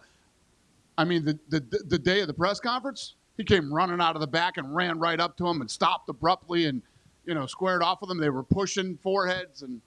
I'm just wondering if something happened within the last 24 hours. I don't see it on the landing, the actual landing of that flying. Yeah, I wouldn't know that, but I didn't see. The doctors checked him out before they fight, and he looked damn good at the press conference, and he looked fine at the weigh-ins. It's just a question of getting paid if you step in the cage. What's that? The question of getting paid as you step in the cage was. Well, listen. If anybody saw anything that could have possibly made him look weak or injured leading up to this fight, I mean, what the fucking face-off do? 44 million in 24 hours? More than 44 million views. Somebody would have saw something. Anybody see something? No. If they did, they didn't say it, which is impossible. Nobody would do that. Dana, there were a lot of big storylines heading into this fight, including Gable Steveson making his UFC debut. He's been a highly touted prospect, Olympic gold medalist, and he went out there and just had a rumble with Elijah Ellison. Want to get your thoughts on his performance and just that fight in general. It was incredible. So normally what happens is, and especially for as long as I've been in this business, you sign a big, badass, high-level wrestler like that, they come in and stink the place up and, lay on the ground for. That dude did the exact opposite. He looked like a mixed martial artist. He didn't look like a wrestler to me. And he's fun, throwing kicks, punches, willing to stand in the pocket and bang. A lot of wrestlers don't like to get punched in the face either. So, he's fun. It's going to be interesting. A lot of similarities, especially with the striking, to John Jones, who's obviously in his corner, and obviously they have a great relationship. Did you have a chance to talk to John? Like, I know you guys spoke for like 10 seconds at the ceremonial weigh-ins, but did you and John have a chance to talk? No, we haven't. He said, "Hey, your best friend's here," at the weigh-ins when I saw him. That was the extent of our conversation. And then last question for me, because people have been asking me about this, and I figured I'd get the chance to ask you. You probably saw what happened with Dustin Poirier, and you don't really have to react to that, but a lot of people have been asking. WWE has a wellness program where if there are ex-wrestlers, or current that are running into issues, even post-retirement, they can get the help that they need. Have you talked to Dustin? And we do the same. You guys do the same thing. Can you explain how that works? Especially we don't talk about that stuff. Okay, fair enough. But yeah, we do the same. Any guys that have problems, believe me, a lot do, and we take care of them. Yeah. Just for here. Can we get any information about Sean Strickland's next opponent? If it will be Khamzat Chimaev or Nassourdine Imavov? I'm so glad the plane flew over during that because I don't want to answer this question. Next opponent for Nassourdine Imavov, is it going to be Sean Strickland or Khamzat Chimaev? Would you like to reply to my friend back there for me? I understand. Go ahead and let him know. Tuesday. Oh, thank you, sir. All right. Do you have any other questions that I could possibly answer this evening? How much time should Nassourdine wait for his shot? How much time should Imavov wait for his chance?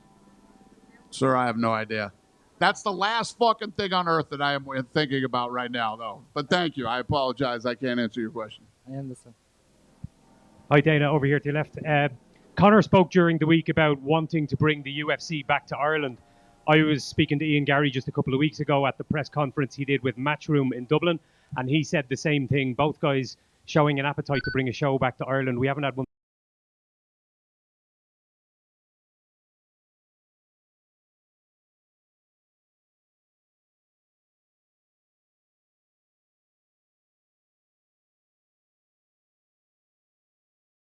And I'm actually looking forward to the fight there.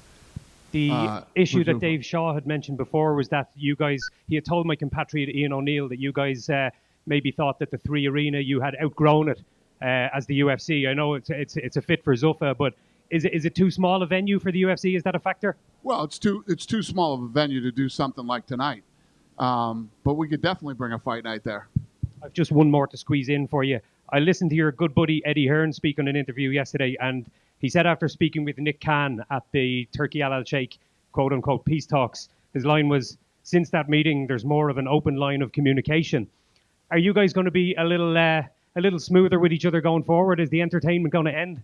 Well, I listen, I've said many times, I don't hate Eddie Hearn. You know, Eddie came out and started saying crazy shit as soon as we got involved in the sport, which I didn't see that coming. But, I mean, listen, all these guys that have been covering MMA all this time, they know what I do. You know how I am. And I'm just going to keep running my business. I don't care what they do. I will say it again. I've said it before. We are not the same. Yeah. Dana, just one while you're on that topic. Ryan Garcia and Conor Ben were on stage at the weigh-ins, and it seemed like we were going to get an announcement or something of that sort. So basically, what happened and how close are we to something coming into fruition? What happened, they started talking shit to each other, and I had fights going on behind me, and I was worried more about the fights in front of me. But, yeah, it happens. I mean, that happens. When you put 3 guys up on stage and 2 guys are going to fight, it can happen. And can we expect something soon to be material? Is it trending in the right direction? Absolutely. Dana. I mean, they were here, right? They're on stage. Dana. Read in between the line, boys. Dana, Who's got, yeah. Over here to your right. Now, historically, you've always said you've never encouraged a fighter to retire unless they're really taking a lot of punishment. But when you see Conor, who has suffered injury after injury, obviously the leg break and then the broken toe, and now what looks to be a potential ACL one, at what point do you think that maybe you should listen to your body and call it a day? Yeah, I mean, that's exactly. I do feel that way, but it's the guys that start saying, I've been thinking about retiring. And, you know, the minute you start talking or thinking about retiring, you absolutely positively should. I haven't heard that from him yet, but, you know, he hasn't spoke publicly yet. We'll see what he has to say. And if he comes out and says, look, I want to run it back, will you guys be open to that? Yeah, I don't know. We'll see how this whole thing plays out.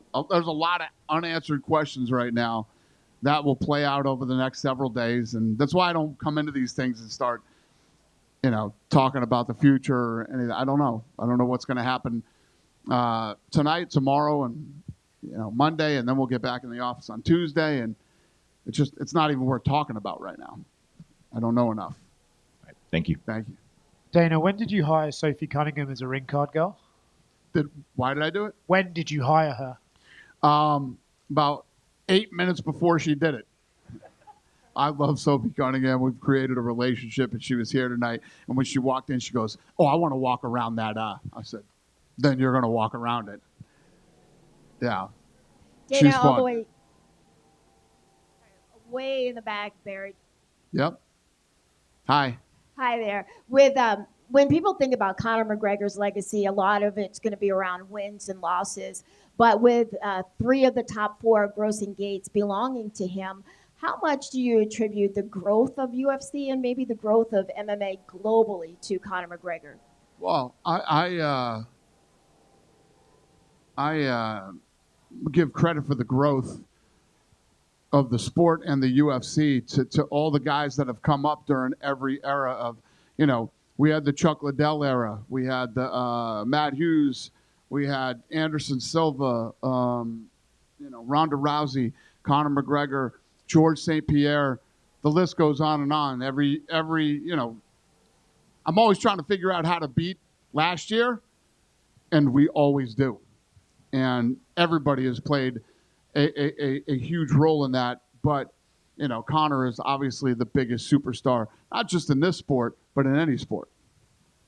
One question related to Zuffa boxing. So this year you had we had the event at Allegiant, and then with UFC you had the White House and then the Sphere. How much are you looking to have kind of these great big events for either Zuffa boxing or UFC annually?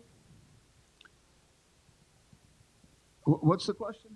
You don't understand? Yeah. Each year, whether it's Zuffa Boxing or UFC, you have these great events. So whether it's going to be the White House or Allegiant Stadium or the Sphere, there are always kind of these marquee events. How much going forward will you be having these marquee events for either Zuffa or UFC? I still don't understand the question. Do you understand the question? Are you looking to keep topping yourself with you have the Sphere, you have the White House? That's my job. My job is to keep topping my. I mean, I did Canelo Crawford. That was, that didn't suck. It was pretty good. So we're going to continue to put on the biggest events that we possibly can.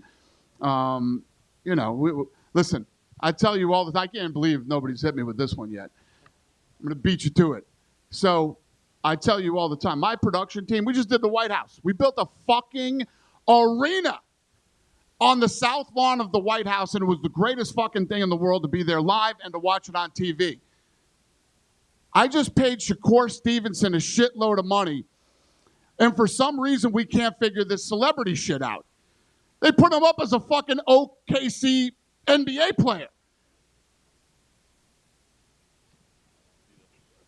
Are you fucking kidding me? I mean, it's absolutely crazy. But we are the absolute worst to ever do the celebrity thing. When we put celebrities up, we are the worst. I just had this fucking debate in the back with my guys while I was screaming at everybody back there. And they said, no, soccer's worse. Soccer shows the people and they don't put up any graphics. Oh, no. We put up fucking graphics and put the wrong guy's name on it. We win. We're the worst ever to fucking do it. Dana, way back here. Dana, here. Just a couple of What's the question? Sorry, no, I'm just showing you I'm back here. Yeah. So a couple of things just regarding the boxing. So first off, what is the, like, in terms of Ryan Garcia, obviously he's a golden boy fighter, but you seemed pretty pally with him yesterday at the weigh-in and at Power Slap. Like, what is the status there? Are you going to be co-promoting with Golden Boy for this fight? Judge me at the end of this year by all the things. I'm not going to get into all this bullshit with all these guys. I know it's great. You want to hear it. You want me to say some shit about them. Listen, we talked about this in Bournemouth. Have I said anything that didn't come true? Just sit back and watch, and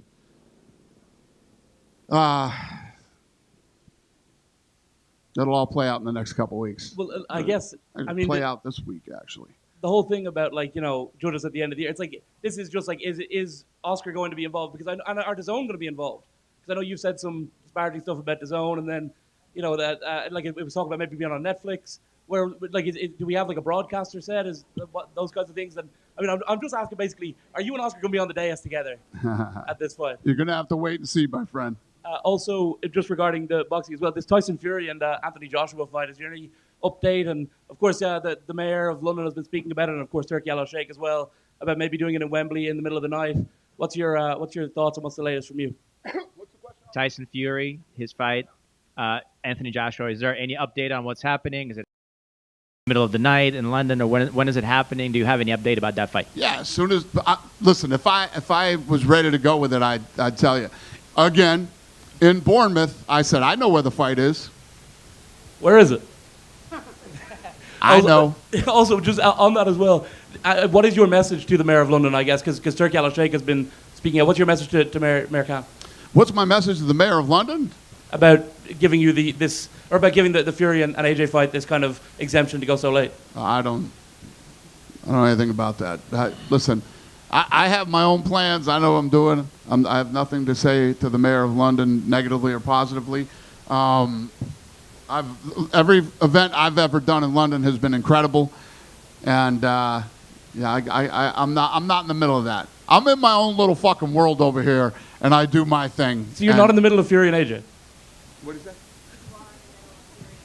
Am I what? Are you in the middle of Fury and AJ? Involved? I know where the fight is.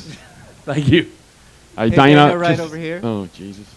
Dana, question about the production, positive one. The tunnel walkouts for the main event. I noticed you really revamped them. I was just wondering, did you feel like they came out the way that you had planned in terms of the execution and how they showed up on the broadcast? Because I think a lot of fans really enjoyed it. It made it feel even more special, and I think they really want to see even more of those things. Well, thank you, sir.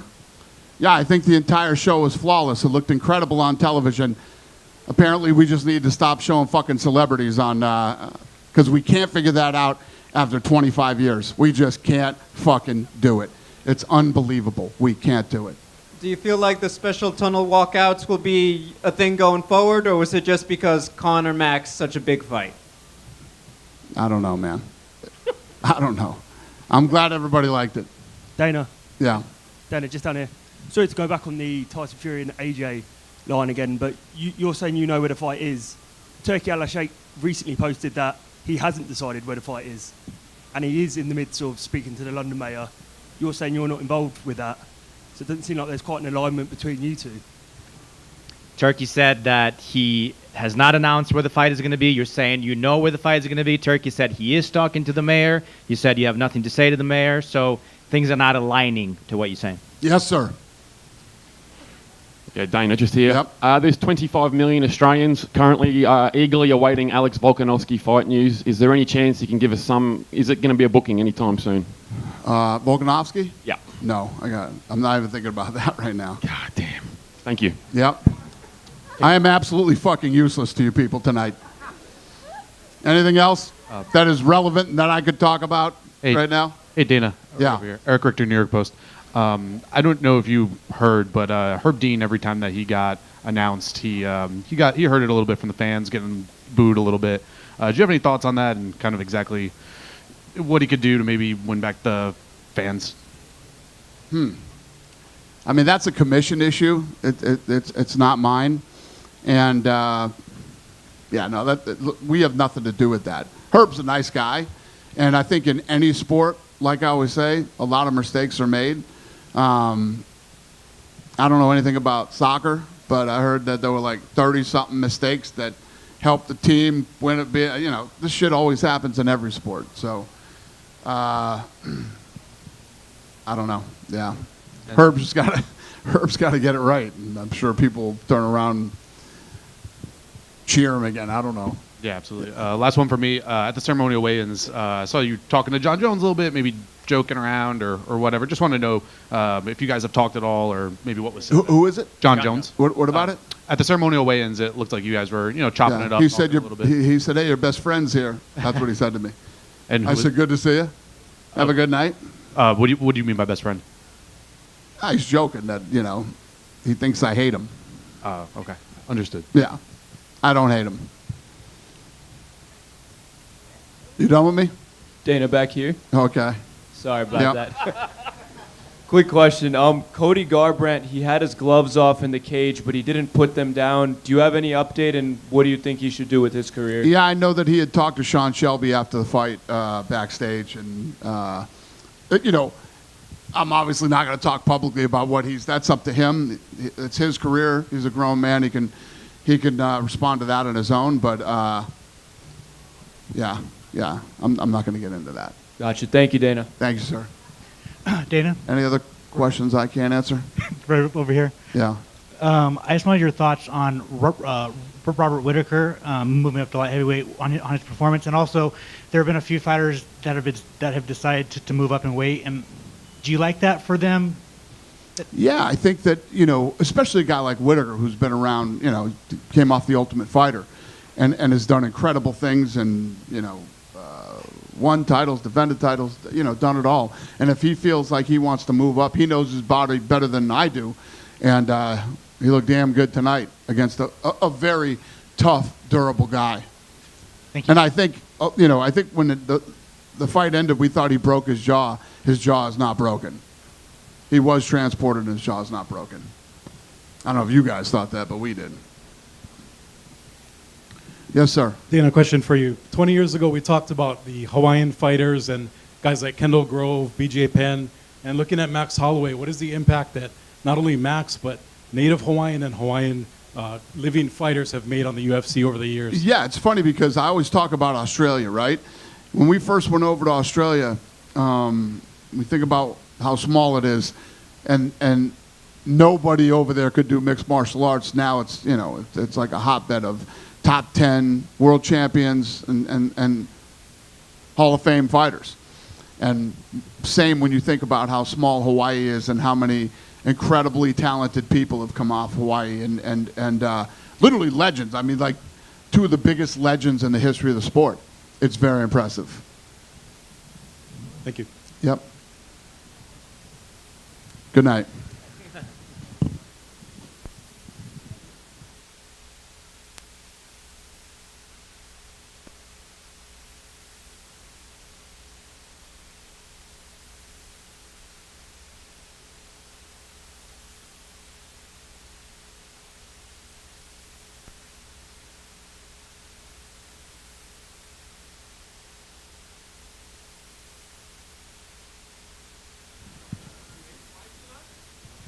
So when we were talking about the guy over here earlier asking about there being a pre-injury, just on my accounts, the face-off that day is at 80 million views, right? So if there was a pre-existing injury, somebody would have noticed it. He was limping, put his shoes on, he ran right at him. I don't think there was. Anything is possible, but he sure didn't look like it. And for 80 million just on my accounts, you know, that number's got to be massive, and nobody noticed anything, so there you go.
That walkout was spectacular, and obviously because Conor was fighting, there was even more stars there. I'll never forget getting in a cage and the boxing coach Chris going like, "Get on Mike Tyson there."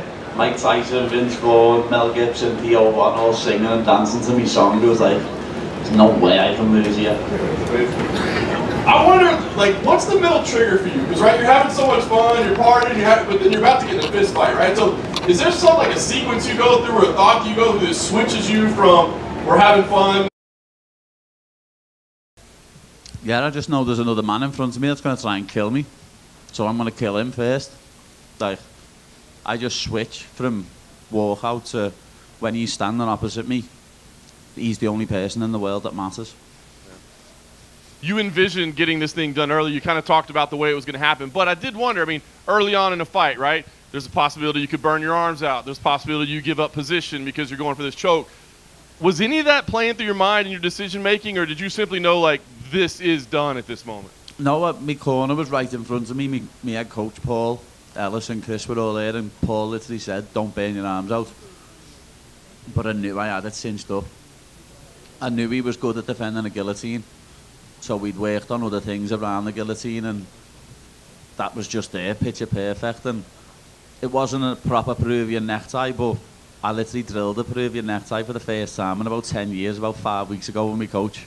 And it was like a mixture between a Darce and a Peruvian necktie, but that's just how good my jiu-jitsu is. I can link things together like that flawlessly. I was going to say, it felt like you almost kind of just, like, implemented that on the fly, not necessarily. Oh, I've never done that before. I've never done that before. I just done that on the fly. That's how I roll. My jiu-jitsu is the best in the world. That's amazing. Well, it was a huge win for you. I know afterwards you said, bottom line, look, I'll fight anybody out there. Last question for me. I mean, it does seem like you're one of the biggest stars on the roster right now and can probably call some shots. So if the UFC doesn't have anybody in mind, do you have some things, hey, this is what I would prefer from you? No, not really. I want to be a world champion. I want to be undisputed champion of the world. I want to be the first ever world champion from Liverpool. And I'm going to do that. I know that's in my destiny. I know it's in my fate. Whether it's the next fight or the next 10 fights, I'm going to be a world champion. It's that simple. If you want me to fight Justin next, if you want me to fight Posh Boy next, if you want me to fight Chorizo next, if you want me to fight Charles next, anyone can get it. Paddy, I know obviously you don't need a lot of motivation. You said get up for a fight. Conor's on this card, but I'm just curious, for any reason, did you happen to watch a little bit of the World Cup before, and that fire you up a little bit even more? England comes in off a win, and an hour and a half later, you're in the cage. Yeah, I never got to watch. Well, I did. I watched the first half, but then I got picked up from my hotel at 4:30, so I literally got to watch my teammate Luke get a lovely finish in the first round, and then literally got picked up to come to the venue instantly. So I only just found out that Argentina won as well, so England will be playing Argentina next. So yeah, I don't need any more motivation. You know, I've got me little twin babies at home, and they give me more motivation than anything in this world. You know, I want to put food in their mouths and clothes on their back, and winning fights does that. Paddy over here. I know throughout the build of this fight, you were asked about Conor and maybe MSG you guys could fight, and you know you did your job and set yourself up for a big moment, but unfortunately the main event went the way that it did. What was your reaction to how that fight ended? It was sad to see, you know what I mean, but that's the thing with this sport. You've got to stay consistent. You've got to keep fighting, and I think where he hasn't fought in so long, his body couldn't keep up with it, and coming out and throwing a crazy kick like that first thing, his knee just collapsed underneath him, and I feel bad for him. You know what I mean? He's put so much into coming back and getting back in the octagon, and that happens in the first 5 seconds. You've got to feel for him. Even Dana was back here just talking about the influx of positivity heading in your direction, and we talked about it at Media Day, and this is coming off of a loss. You're seeing people just kind of jump on your side, and obviously what happened tonight with the walkout and the performance, like everything just seems to be lining up. If you could go back to the guy who fought Jared Gordon, like this version of Paddy Pimblett, and go back and talk to that guy, what would you say to him when you felt like maybe the chips are down and you were trying to defend wins and all this stuff and not look where you're at all these years later? As I said the other day, I'm the fucking boy, aren't I? Like, back then I fought Jared Gordon, I was still an immature kid. I might have been 26, but I was still an immature child, where now I've got kids of my own, and I've got a lot smarter head on my shoulders. Over here on your left, Paddy. Yo. Congrats, big win. I remember even back in your rise through Cage Warriors, you were always a fighter that divided opinion. You've got a lot more critics than a lot of fighters do, and a lot of it is because of your personality. You know, you're loud and you're you. You've been that way all through, and people have backed against you consistently. An example would be before the Chandler fight, a lot of people backing him to knock you out, and then you finish him and the narrative becomes that Chandler is washed. Now you've smashed, definitively smashed a very highly ranked contender in the division. Do you think this could be a tipping point where that narrative starts to change now, or will they just move the goalposts again? Yeah, the goalposts will get moved. Everyone will say, "Oh, BSD was shit anyway." Know what I mean? When 2 days ago it was BSD's going to smash Paddy, his grappling's well better, he's got too much power for him, this and that. But people just love moving the goalposts with me, and I don't give a fuck.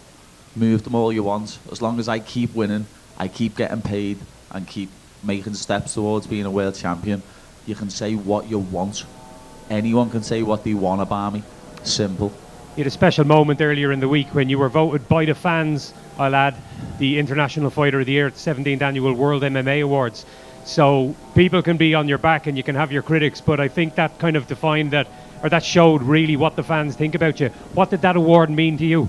Yeah, I didn't expect that. I'll be honest, when I got told I was collecting an award, I thought I was getting like a charity award or something, because I only got my head punched in January.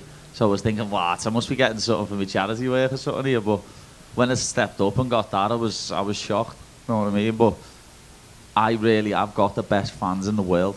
Like, I might divide opinions. A lot of people might hate me, but the people who like me absolutely love me. And I have got the best fans in the world, and I can't thank them all enough for the support, because they motivate me so much to keep driving and keep pushing on. Top man, congrats. Paddy, you had a really special moment there in regards to Diogo Jota and his brother Andre Silva. Just talk to me a little bit more how long you had that plan, and what it meant to actually do it today. Obviously, I wanted to do that in January, but when you lose, you can't start singing someone's song, can you? Know what I mean? You've got to do it when you win. And it was quite poignant, really, because it was his anniversary a week ago, and he's never going to be forgotten. He'll never walk alone. His family will never walk alone, and he's forever going to be number 20, lad. He's forever going to be remembered as a Liverpool legend, and I want the whole world to know that. Hey, Paddy, you woke out tonight, and I loved how observant you were. You said, I'm seeing Vince Vaughn, I'm seeing Mel Gibson, and they're there to watch you, right? Dreams are free. What about if Harry Kane and his men in America, in the United States, take their team to the World Cup final? Will they be telling their friends in the media, we saw Paddy Pimblett in the crowd? Nah, because I'm going home on Tuesday. You're going home on Tuesday? Yeah. You promised us at the press conference, you said, I need less than 2 minutes. I want the bonus. I've got kids. Lad, I've got to feed them. You did. Well done. Yeah. Light work. Paddy, you talked about your submission hybrid. That is a beautiful submission, by the way. Beautiful job, of course. And it made me think of, you mentioned Charles Oliveira earlier, and it made me think of his finish over Hatsu Hayoki. I don't know if you remember that one. Yeah, years ago. That was when people had their own shorts on and everything. Yeah, and you had your own style to it, of course, but it made me think, I can't help how your submission grappling would stack up with Charles. I'm sure you've thought about it before, but can you share with us, have you ever thought about that fight? I know he's facing his I was rematch. talking about it about 10 minutes ago. I'd submit Charles. And have you heard anything back from him? or? No, I've got nothing but respect for Charles, you know what I mean? He's an absolute legend in the sport, but he's on his way out, and I think if he tried to grapple with me, I'd submit him. But we'd probably end up having a war for 5 rounds on the feet if I ended up fighting Charles Oliveira. Well, if it does get booked, I think we all would hope it would be booked for 5 rounds if it goes that long. But last for me, I want to follow up on that charity question. I know you've done work for causes that are important to you, like men's mental health, amongst others. Can you tell us, it's great to see fighters giving back to their communities, but what's it mean to you, and why is it important to you, Paddy? I always say it's nice to be nice, you know what I mean? Just being a nice person will get you further in the world, and I think you should give back to the people who've been there for you and done things for you over the years, and my city has supported me for years and years. I've never felt not at home in my own city, and I've always had the support of them and my country. People make this big thing because I've said in the past I'm Scouse, not English, but I'm still English. You know what I mean? I'm still English. I still support all the other English fighters and all the fighters from the UK. It's just a saying that we have, and yeah, I just think anyone in my position who's got a little bit of presence should give back and should use their presence for a good cause, and that's what I like to do with men's mental health, with helping kids out and anything like that. Thank you, Paddy. Paddy, it feels like hardcore fans have known how good Luke Riley has been for a long time. Do you think tonight was his breakout performance? Yeah, like, you could say that. Luke's the boy lad, you know what I mean? I spar with him, I train with him, I know how good he is. People just think I say that because he's my training partner, you know what I mean? That kid, it's like a truck. I fought Justin Gaethje and I've sparred with Luke Riley, and Luke Riley hits harder than Justin Gaethje. And people are going to get to know that over the next few months, lad, because he's going to stay consistent, he's going to keep fighting, and he'll be ranked in the next year, 18 months, 1,000,000%. Do you think he'll be champion? Yeah, he's got the potential to be champion, lad. He's been Thai boxing since he was 8 years old in stadiums in Thailand. He's got some of the best composure I've ever seen of any fighter who's I've ever trained with, and he's going to be a superstar. Who else from your gym should you shout out that's coming up? We've got loads, lad. My boy George Staines, you'll be getting to know him real soon, 10-0. Nathan, who's already fought in the UFC, didn't go his way. He'll be back in the UFC soon.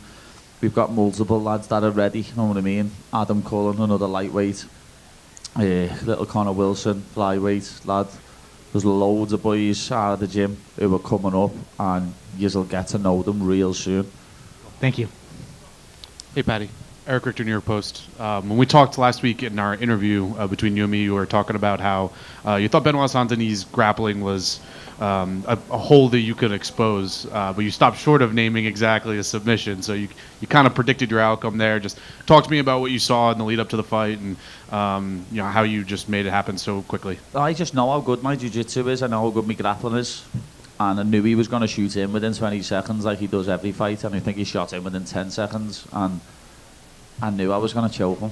I just knew, whether it was a guillotine, whether it was a dash, whether it was a head and arm, whether it was the sick shit what I did. I knew he was getting put unconscious, lad. And I know he's a warrior, and I knew I'd have to put him asleep. And I did. Yeah, I remember when we were talking, I had asked for a prediction, and you're like, I don't want to give away my strategy a little bit, but that outcome for you. Is there anything specifically special about this one, considering you kind of predicted it going into it? Yeah, the fact that I said that what I was going to do, I've been saying it all week. I said he's going to shoot in and I'm going to catch his neck. The fact that I said that I was going to do it, and I submitted him in under a minute. You don't really see many submissions under a minute. People have to work for the position and get something. I literally choked his ass out in 52 seconds or whatever it was. He was like a dead body on the floor. If I wanted to kill him, I could have. You know what I mean? I had to say to Goddard myself, he's out. If you watch the replay, I say to Goddard, he's out. Because as soon as he rolled and then he went limp, I was just like, he's unconscious. Thank you very much. Congratulations. Paddy, back here. Before the fight, your daughters gave you a very sweet good luck video. You posted it. What goes through your mind when you see that on fight day, and how happy are you to go home to celebrate with them? I can't wait. My wife sent me that a few days ago, to be honest, and then my wife's here now. But my sister sent me a video today of them dancing, and she sent me a message saying the dance you do when you know your dad's going to win. And I was just laughing my head off. Can't wait to get on holiday with them, because these fight camps are hard, lad. Been training for 10 weeks, and some days I only see them in the morning for breakfast, and it does take father time away, but I'll be going on holiday with them next week, and then I'll be going back on holiday with them for a couple of weeks after that, and spending all my time with me beautiful wife and beautiful kids. Enjoy the win and enjoy the family time. Thank you. Paddy? Yes, Mike. How you feeling? I'm good, lad. I'm very good. You were asked a second ago about Luke Riley and his big win. I know that there was a social post that went out where you maybe weren't too happy that he was asked to leave the arena after his fight. Do you know he got actually back in? Yeah, he got back in, didn't he? He had to get a ticket and get back in. It's mad the way, but it's not on anyone can do. It's the commission, I think. They don't like fighters who've just fought being in the stadium, which is a bit mad. You know what I mean? He's just forced. Let him go and sit down, have a seat, and enjoy the baddie show. You know what I mean? And he wouldn't let him do it. But he got back in. That's all that matters. And what a show that was. Last question from me, mate. 6 months ago, you had your first shot at a UFC title in this arena. Does tonight feel like you maybe wrote the wrong, if you will, from the... A little bit. It was a little bit of redemption, like, you know what I mean? Same city, same building. And even... Well, I don't know if it was an even bigger card, because that was the Paramount debut, but this had McGregor on, so it probably is a bigger card. And I stole the show. That main event was lackluster. Everyone can say that. I was basically the main event, and motherfucker got slept. Congrats on the win. Peace out, bitches.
Well, Max, congratulations. Obviously kind of one of the weirdest moments of your career, right? I'm sure it'll feel just fine when the check clears, but it's probably a little unfulfilling tonight. So just as you sit there right now, just can you process what unfolded?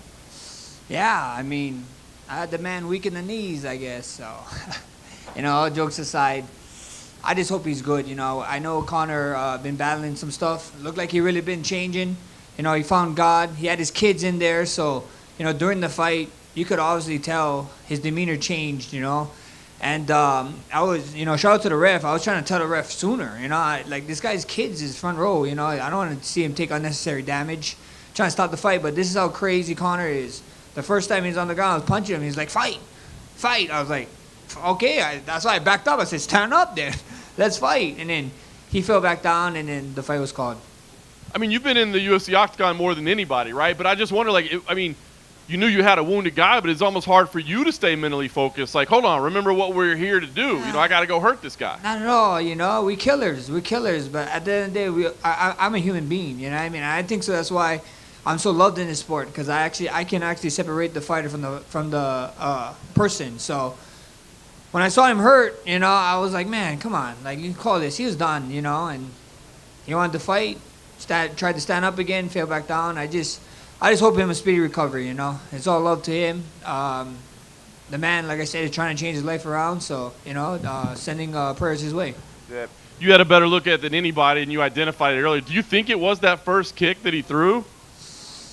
Yeah, I mean, I don't know. I did a UFC podcast before I came here, and me and Wonderboy was talking about it. Even with him walking into the octagon, it didn't seem, it just didn't seem like the same Conor, Like, I thought he was straight there to fight, but like I thought he'd be a little bit more rowdy, a little bit more crazy. He looked like really, really calm, like super calm. So I was just kind of like, oh wow, let's see how this goes. And then of course I knew he was gonna attack me with something, and it was that kick. So it sucks. Yeah, I mean you called for the trilogy, right? I'm sure there's several million reasons why that would make sense to you. But I mean, is there any part of you that's like, I don't know if that really does make sense to go fight that guy? Nah, bro. He was talking about this 170 domain. I put in this 170 work. We worked our asses off here, especially after turning around so fast after that March fight, and to come back. I wanna I want to feel this domain that he's talking about, this 170 Conor that he's talking about, this different world. That's what I want. So I know I want to see what his injury is, and as for me, I'm down to come back 2027. With that March fight and this fight, I know I came out unscathed, but I owe my family some time. I owe my wife and my son some time, some family time. So that's why I focus. You guys are gonna see Bless return in 2027. You laid it out, but last thing for me, I mean, there's a case that a lightweight title shot would be kind of interesting. You know what I mean? Hey, you said it, and I would love that. So I'm on the same boat as the 155 champ. I heard he's not coming back to next year too, so we might be on the same cruise.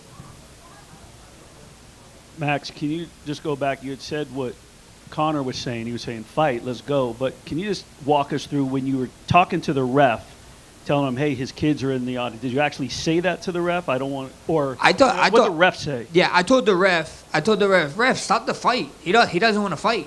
I was like, bro, his demeanor is right. And then he said fight the first time. So I was like, okay, stand up. So I backed up, he stand up, and then he tried to do this hop step where he hop forward, hop back, and then he did it again, and then when he went back, he just kind of grabbed his leg, and he screamed. He said, and I was telling the ref, come on, bro. Like, what you want me to do? Keep it, like, this guy he brought his kids to the fight, you know what I mean? Like, I ain't trying to beat up a wounded dog. Max, what was this week like for you? I mean, it just seems so weird hearing you get booed and things of that nature. Like, that just never happens. So what was that like for you? I know it's such a big deal and a big fight, and you thrive in that stuff, but what was this week like for you? Shout out to my management. It was actually a pretty calm fight week. They kept everything under control for me with media-wise, and we just did what we had to do usually. And with the booze, I love the booze, It's always fun being the villain, The man even said it, Sometime he said my old nickname. He called me Little Evil. I don't know if you guys caught that, but my nickname was Little Evil before I came Blessed. So I'm glad that when I get to bring out that persona for a little bit, and it's fun. What would Blessed say to Little Evil? Like, as you're getting into the sport and you're kind of in that position to see where you're at now, headlining a card, International Fight Week, with the biggest star in the history of the sport, what would you tell Little Evil? I'll tell Little Evil, get your head straight, stop being a jackass, and change your name to Bless. Max, you kind of just touched on with John if, a trilogy could make sense or maybe not make sense, but let's say they come to you and say, yes, we're going to opt for the trilogy. Is there any part of you that fears that it'll be hard to promote this to the fans and just convince them, hey, Conor's coming back again and let's run it back? Not at all. You saw all the numbers that this thing was getting. That was after the man of 5 years. And you can just push it as, he got an injury. Wow, who cares? And I'm sure he might be the betting favorite. Who knows? That'd be great. I mean, I asked just because I feel like the fans kind of made their voice clear today after the fight ended and just how he was on his way out. I mean, that's not my fault. Like I said, I have people, I keep people weak in their knees, So at the end of the day, hopefully he comes back. If not, it is what it is. We got to sit down with Hunter, Dana, and we'll go from there. Max, in the front right here, to go off of that, I don't know how to phrase this, but you fought Conor twice. He's blown his knee out both times. Do you think this fight between you is cursed? Because it seems like every time we... Yeah, I don't know. And I bounced his head on the mat, so, that's one up for me. But, all jokes aside, you guys making me a terrible person. What the hell? But, all jokes aside, I hope he come back good. But that's crazy. Yeah, that is actually crazy that he did the thing. I just have that aura, I guess. I don't know. Knee aura. Max in the back here. With so much excitement around Conor this week, you still have such a strong fan base here in Las Vegas. What's your message to those fans who've stayed with you through every single chapter? I love you guys, I love you guys. I love the Ninth Island. I love all my fans. Thank you guys for riding the Bless Express, and buckle up because we got a few more fights in me, and I can't wait. I'm excited for the future. I know Dana White said he had 3 options for me, so I'm looking forward to hearing what the 3 options was, and we'll go from there. Max, here on your left. Congrats on a big win. I was in here next door the other day when Dominic Cruz was being inducted into the Hall of Fame, and I'm sure that's something we're going to see from you very soon as well. You'll be up there making one of those speeches. But the big thing about Dominic Cruz, the big narrative about him is that he has consistently rebounded from setbacks. You've been here through generations of fighters. and you're still here. They've come, they've gone, they've retired, they've disappeared for 5 years. They come back. Max Holloway is still the guy headlining the big cards.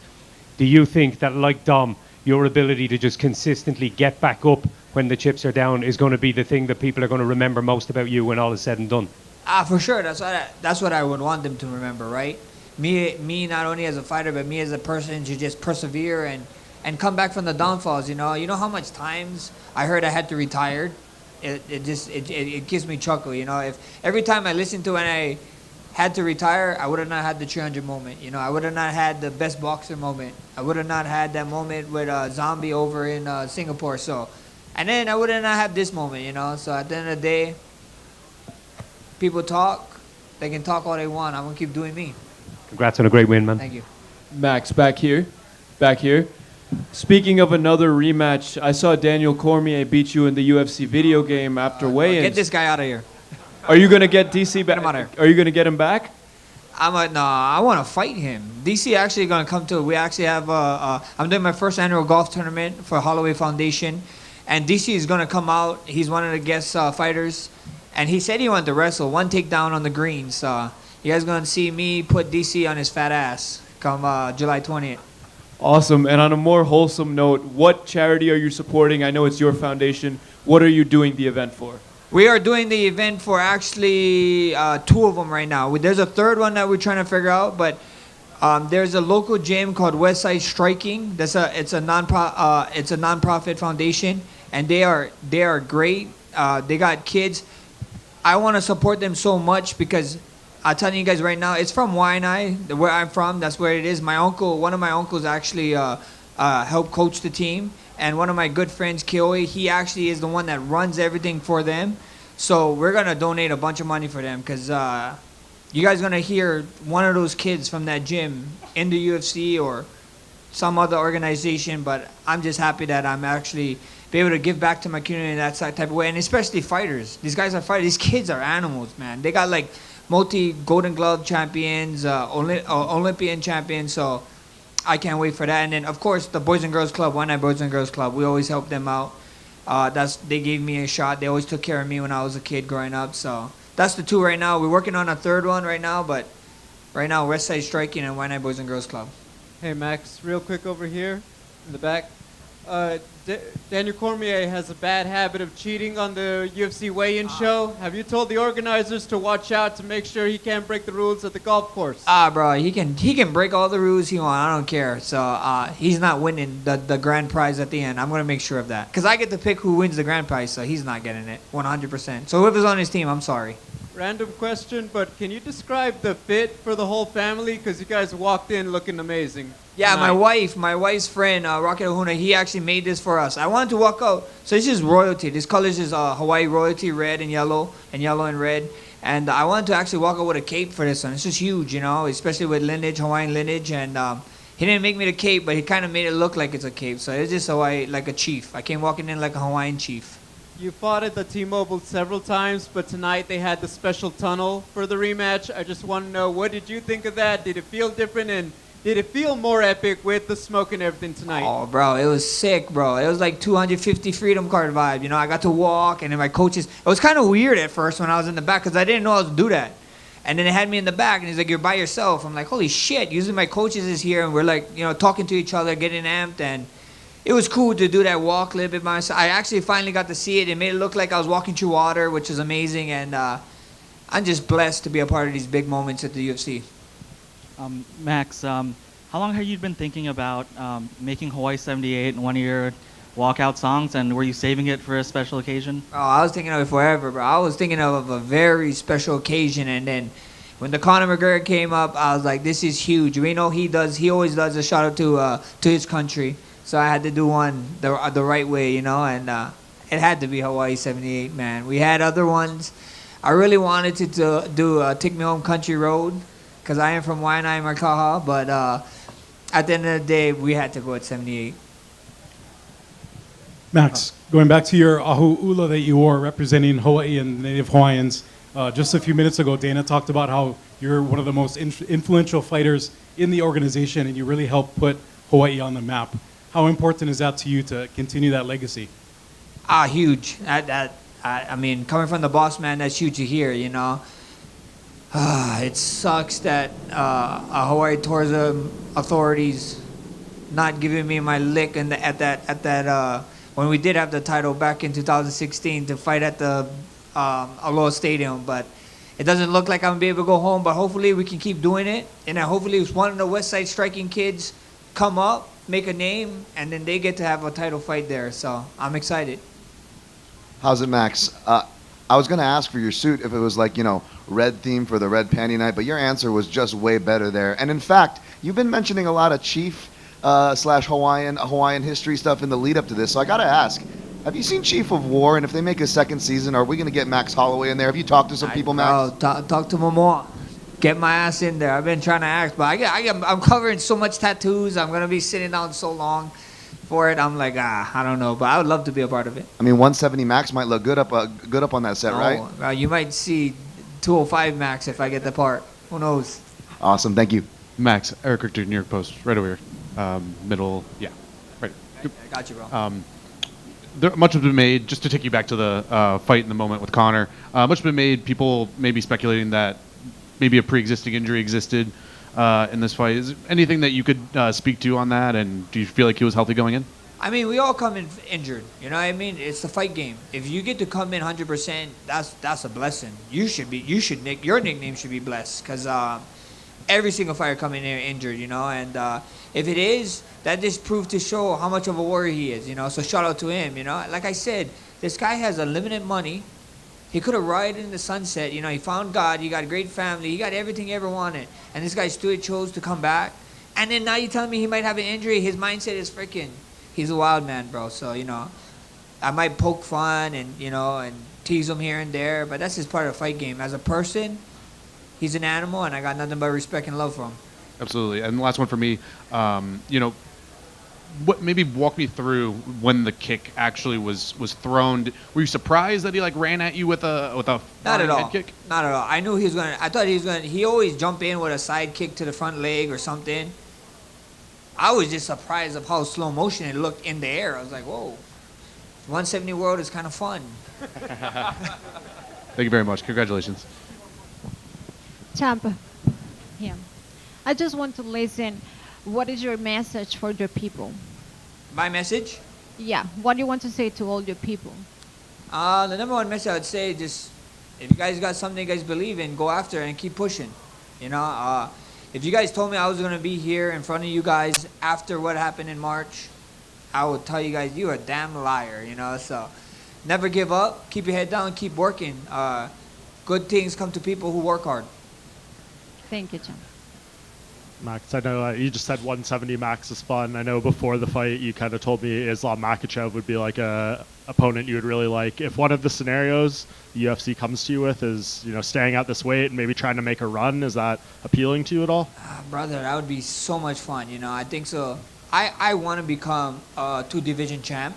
I don't think anybody did that yet. Skip one and then go just to another weight class. So that'd be amazing, right?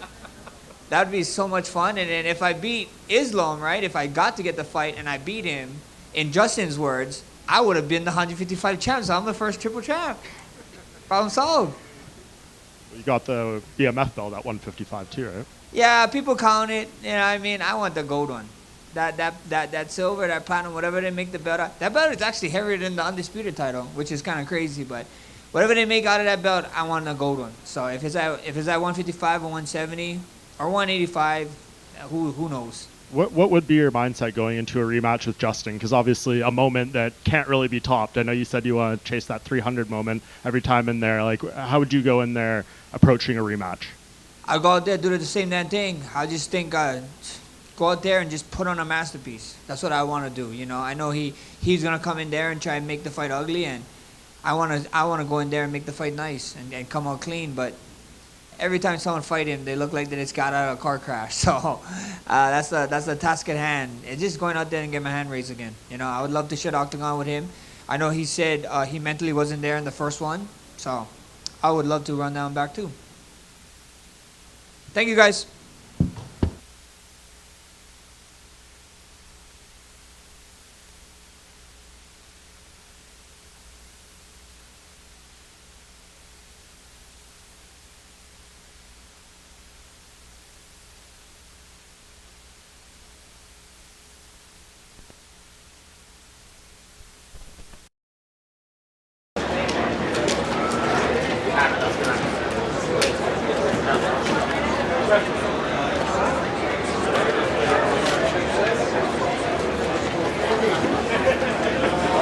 got a video of you asking Paddy the question. I know, so I'll show you such a video. No, of course.